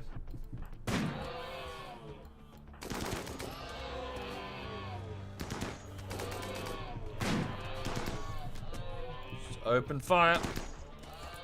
And it should be far enough away for the mortar. Okay. What's that? High explosive shell. Go for the... Yeah, just go pretty much central mass. Why don't you use the built-in hunting system? Way, way too slow for what I need right now. Let's just kill as many as we can. And retrieve their bodies off the tundra later. Travis, go slash that one down. Should be alright. You go have some fun. Why have we got loads of puppies at our feet? God damn it. They followed us out here. Shell coming. Oh, how'd she... The tiniest gap between all of them. Fucking fuck. Thank you, Papa Foreman. Thank you very much, Papa. Much appreciated. Thank you. Again, just fire into the mass. Watch out for the warning about manhunters.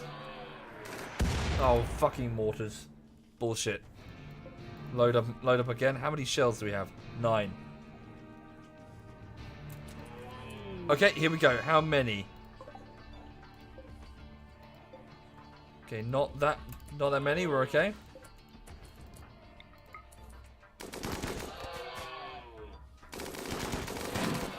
And the turrets are going for the one that went enraged on us. So there it is. Let's get that one. Okay, Bavris, be careful. Don't run too far from the base. So far, so good. Just keep firing.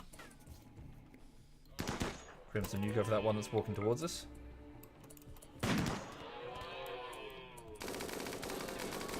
Okay, so far so good. How's the next shell? 9 seconds until Vassal shell. Okay, Mio shell is about to fire. Go for that group there. Good, good, good. Carry on.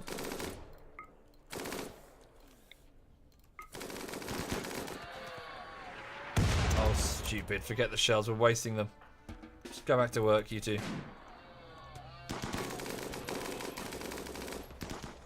They're moving around. Okay. Keep whittling them down. Keep moving forward.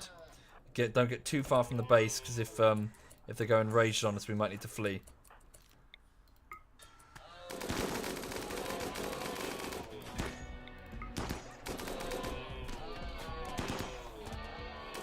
Good. Travis scored a kill. Good job, Travis. Finish it off. Excellent. Again, move forward, but just be cautious. This could still go wrong. I know it seems super one-sided, but there's still many of them. If they suddenly converge and go Manhunter, we be fucked, yo.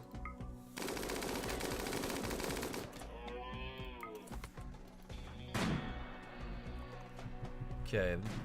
We should maybe move through the base and head them off.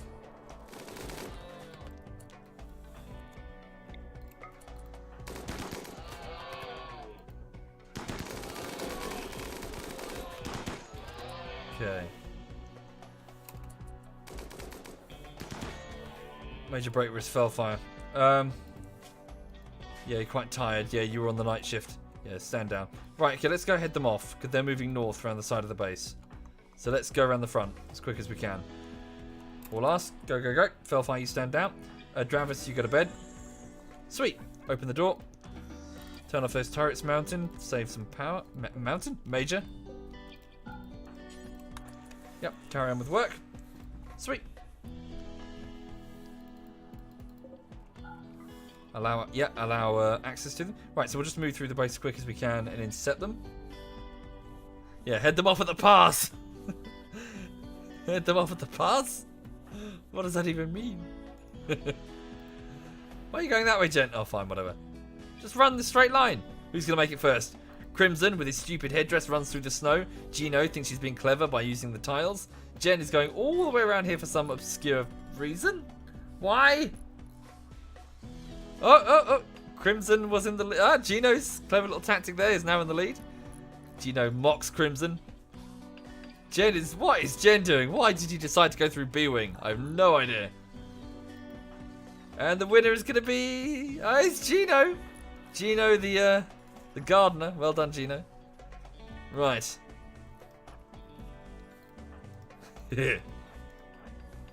Let's go. Food is here, everybody. Feast or famine here on the tundra. Stock up while it's here. Although don't get too close, because remember they can still rampage.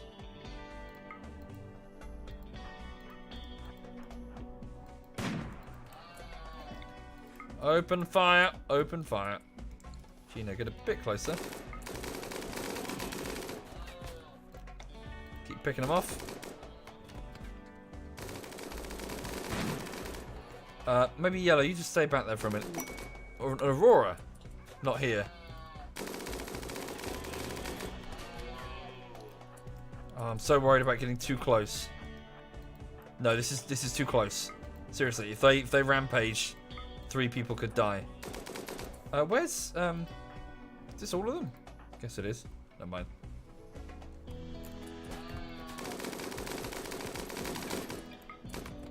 Open fire. Careful, Crimson, you got a minigun. Some of them might actually bleed before they can reach the edge of the map. We're inflicting lots of minor injuries, but a few kills.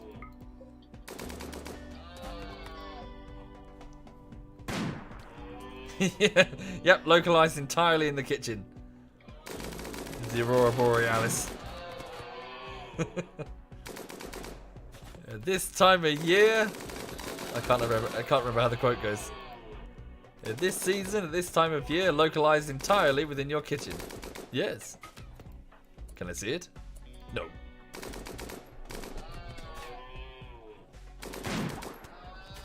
Okay. Yeah, in this part of the country. Oh god, no, I'm super worried about this. Thank you, Flying Janitor. Thank you very much, Flying. Much appreciated.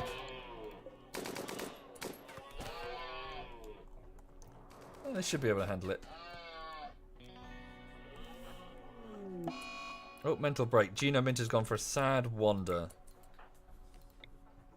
Yeah, the psychic drone is probably hurting her head. Poor lass. Right. Mop them up, Jen and Crimson.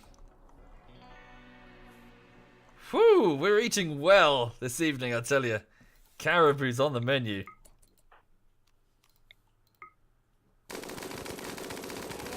Really, Crimson? You could have just blown them both away.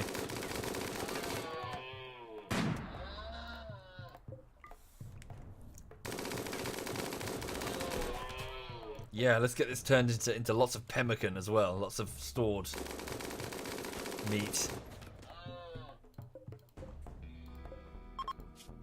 That was a quick Aurora. Alright. Crimson, you go in.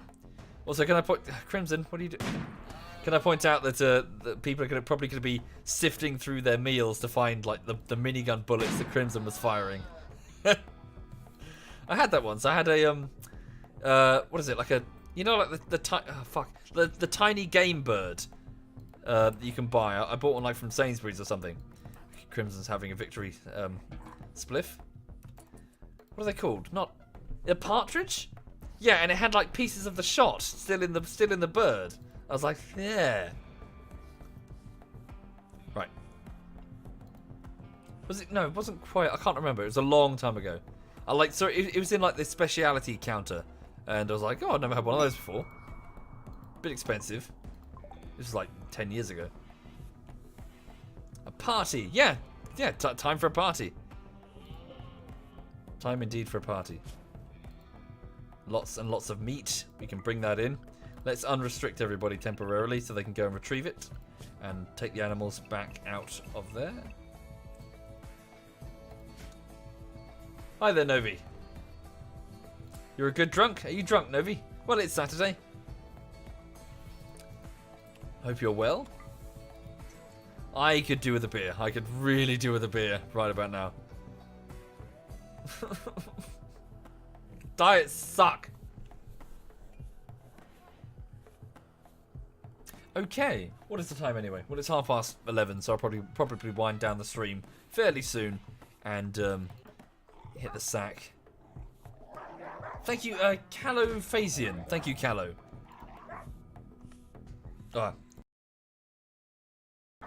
Presumably, yeah, it hit the IED and bled to death. Okay, so the mining camp is still put under siege, effectively. It is still under siege by the Mad Huskies. Thank you, Archgiant. Thank you. You want to hit my sack, says Sirithis. Charming. Hello, Lulu. Hello, Sweet Pea.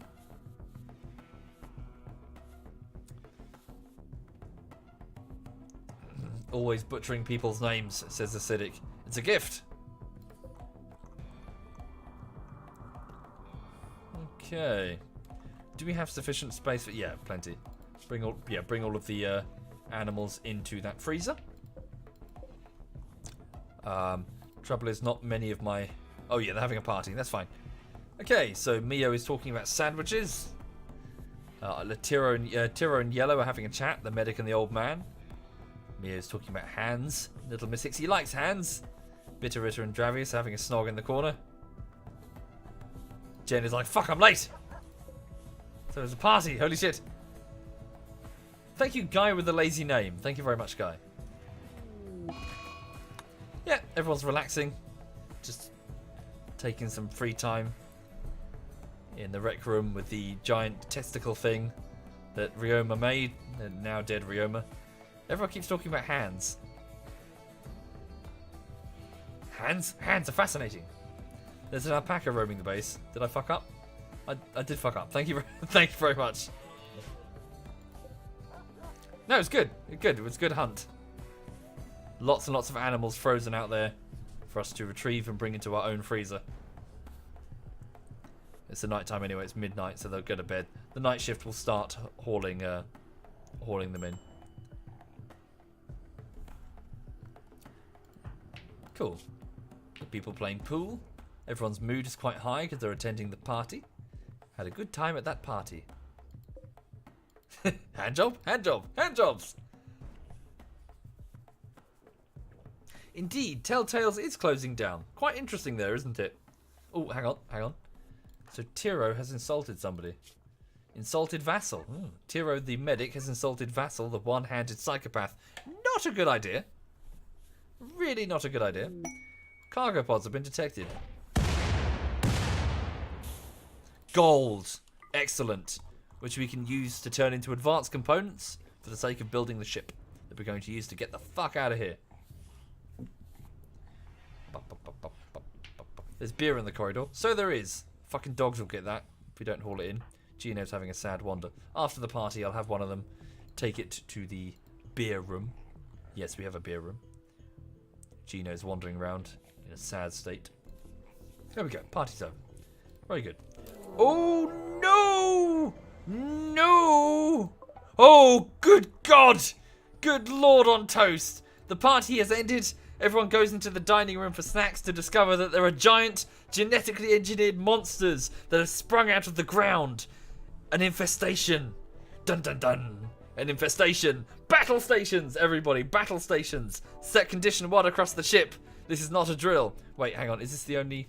Right, so hang on. So an infestation has been detected. We've got a few seconds before it gets horrible. Seal the doors. This is not a room that we can torch, unfortunately. Bugger. Bugger, bugger, bugger. So how do we deal with this one? This is not a room that we can safely... Wait, is it? I mean, technically we can burn it. But then again, it would destroy this and then spread to the freezer. Nah, we've got to fight them. We've got to open up and fight them. Alright. Well, I hope everyone's happy from that party because things are about to get stabby. Out. Everyone out of there. Get to the rec room. Yeah, the beer can wait. Seriously. Not important right now. So I'm just thinking. So is that the only patch of infestation? I've got to have a look around. Because sometimes you miss them. So infestation. That's it. Okay. That's it. Right, so get out of there. Quick. Get out, out, out, out. Seal the door. Oh, there they come. Seal the doors. Okay, so it's not too bad. Just workers for now, but the soldiers will be coming soon. Right, let's sort this out. So hold open this door and that door. That one and that one. Seal these doors. No one goes in and out through there, please. Similarly, seal that door and that door. We'll adjust accordingly. Right, Tiro, I need you to go straight to the med bay and wait for further instructions. Okay, Jen, let's just prioritize. So, hang on. Get people into the corridor. Vassal, front and center with your sword. Go.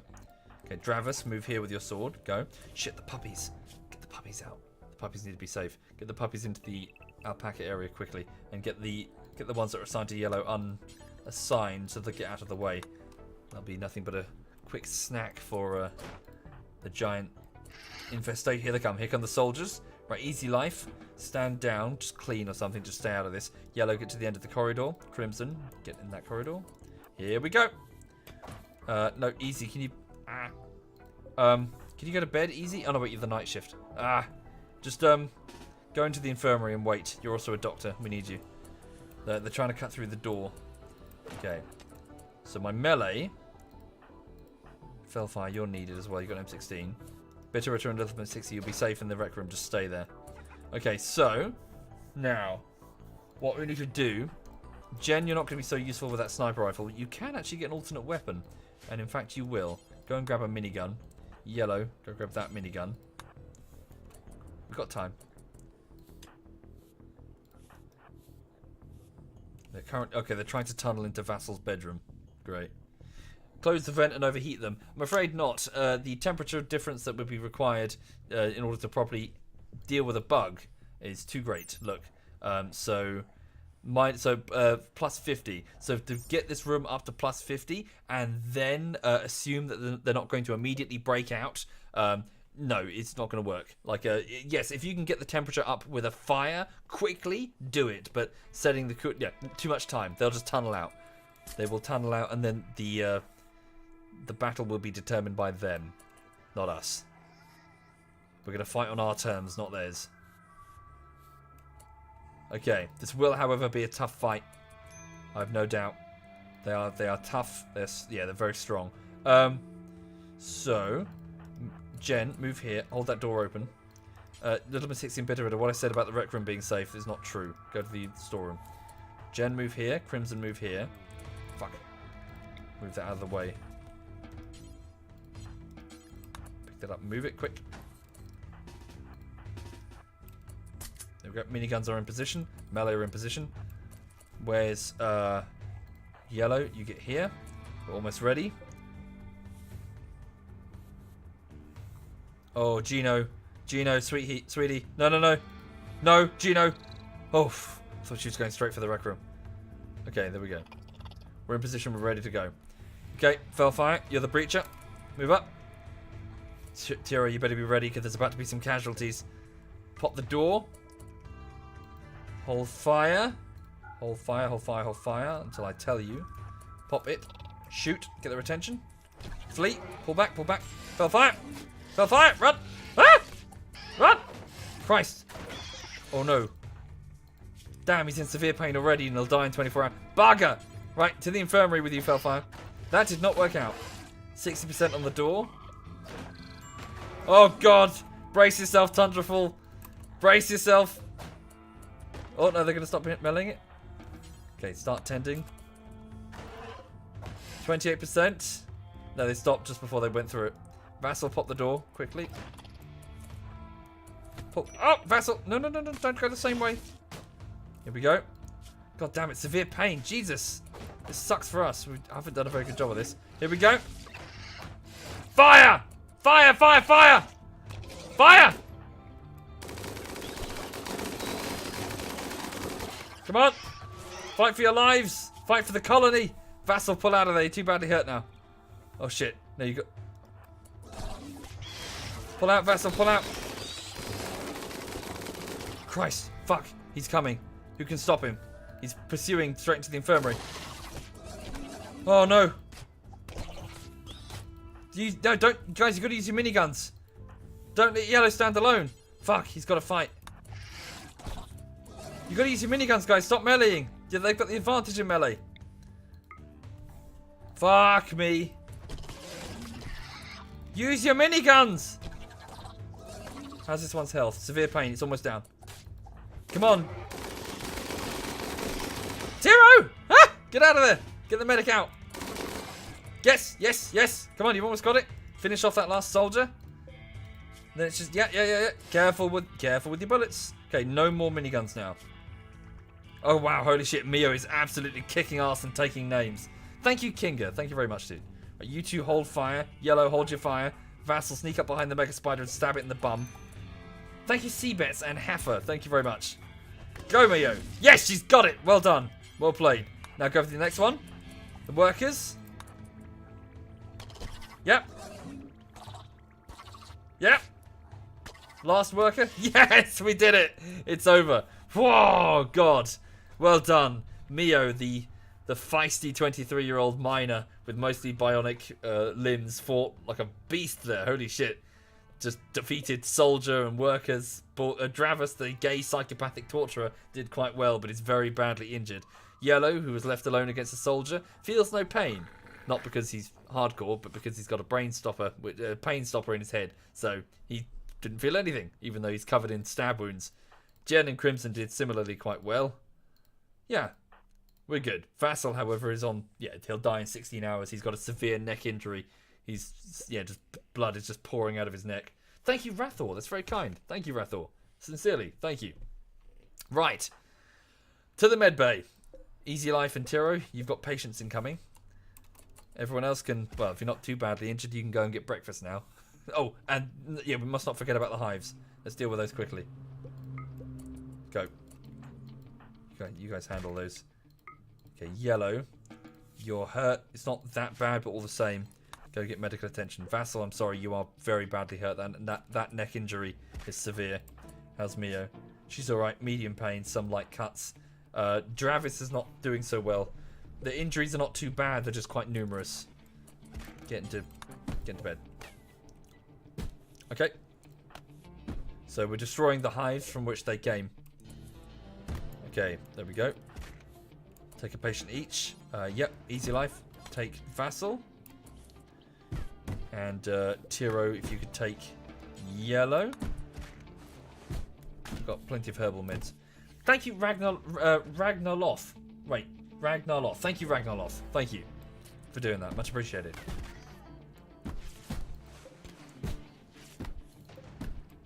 Okay, let's reopen the doors again. And people who are assigned in the storeroom, you're now free to move. Is anybody still... Yeah, we've got people still fighting to destroy the hives. Okay. Yes, that was an infestation event. So we've successfully destroyed the bugs. And now we just need to clean up the mess and terminate the remaining bugs and turn them into kibble. Okay, we've got some insect jelly as well, which we can take. It's quite delicious and nutritious. Mio, stand down. Get your injuries seen to. I'm going to unprisoner the... Unprisoner? Like, set the secondary infirmary for the prisoners as available to colonists for overflow. Okay. And let's restore the auto doors that were made out of slate. Oh, thank you, Fly8Oi. Thank you very much, Fly8. Flyboy, even. Thank you, Flyboy. Much appreciated. That's very kind of you. Thank you. Okay. Thank you, Fly. Thank you. Stand down. Stand down. Well done. We're okay.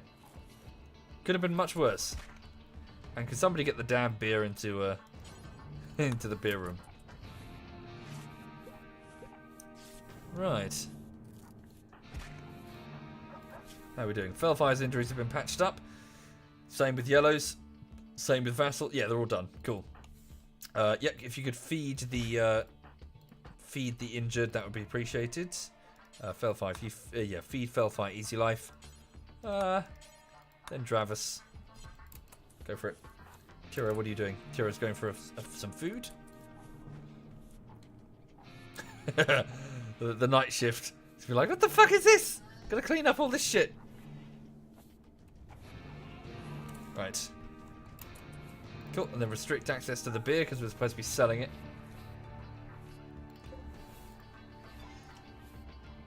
Yeah, not that surprised, Schwartzy. Tends to be the way, for better or for worse. Can somebody? Some of them are still twitching. Can somebody? Who's got a sword? Mio, or Jen. Before you go to bed, can you get your legendary sniper rifle back? And Yellow, can you get the superior sniper rifle back? Oh wait, no. Actually, cancel that. No. Just rest, sleep. Thank you, Matt G. Matt J 268 265. Thank you very much. Thank you. Much appreciated. Oh yes, and Vassal's bedroom was also damaged. Okay, open up the doors that were sealed. Sweet. Attack concluded. Right, okay. Thank you for watching, everybody. So I'm going to leave it there. That is Tundrafall, The Adventures of Tundrafall, on its 10th year, about to be. In fact, hang on. If we wait one more day, it's about to enter its 11th year. We've seen a successful hunt of a herd of caribou that have moved through. Vast quantities of food, just waiting for collection. So we'll pick those up and get them in storage, and start turning them into pemmican for long-term travel storage, sort of like a dried jerky meat that we can eat later. Yeah, and we've just defeated an infestation. The combat music is because my mining camp is under siege by some angry huskies. Yeah, so oh yes, don't forget the pups. Good point. Thank you. Free them. Oops, did the alpaca again. Okay, they're free to move. Come and get some food. We can also turn all of these insects into kibble quite easily, which will feed the dogs for a long time. Right, so time for me to wind down and go to bed. So, for those who weren't around at the start, hang on a minute, insofar as YouTube is concerned, it's the end of the 3rd week of work on the latest YouTube video. It normally takes me about 4 weeks, so that's 20 working days to edit a 10-minute video. I'm working on a video essay that's about 20 minutes long, so it's going to take longer than 4 weeks, I'm afraid. So I'm just sort of plinking away as best I can. The video essay is about DayZ, and it's a 10-part series, and I'm working on part 10. So I'm just going to keep plinking away on that front and have it to you as soon as I can for you to look at and yeah, give me your opinion. Yeah, so that's what I'm doing. Yeah, that's Lulu for those who aren't familiar. My fat French bulldog who's sleeping after her long walk round the block. Right, so have a good one. All the best. Thank you for watching, and yeah, I'll catch you tomorrow. So I'm going off to see my nan tomorrow, as I often do on Sundays, and yeah, we'll generally be about. Yeah, I'll be about just doing stuff. Oh, thank you, Kozo and Exceller. Thank you, both of you. Thank you kindly. Right, who is streaming amongst my clanmates? Quite a few of them. SWAT Knight Smeagol, Digi, Glampus, Yuki, and Beastie are all streaming. So what are they doing? What's Glampus is drawing. Digi's playing Warhammer. Smeagol's playing Tomb Raider. Oh, SWAT Knight's playing Uncharted, the original, I think. Okay, I'll hand you over to SWAT Knight then. So SWAT Knight, the German, is yeah. So he's playing a spot of Uncharted. So all the best. have a good one. If I don't see you again, have a lovely, lovely weekend.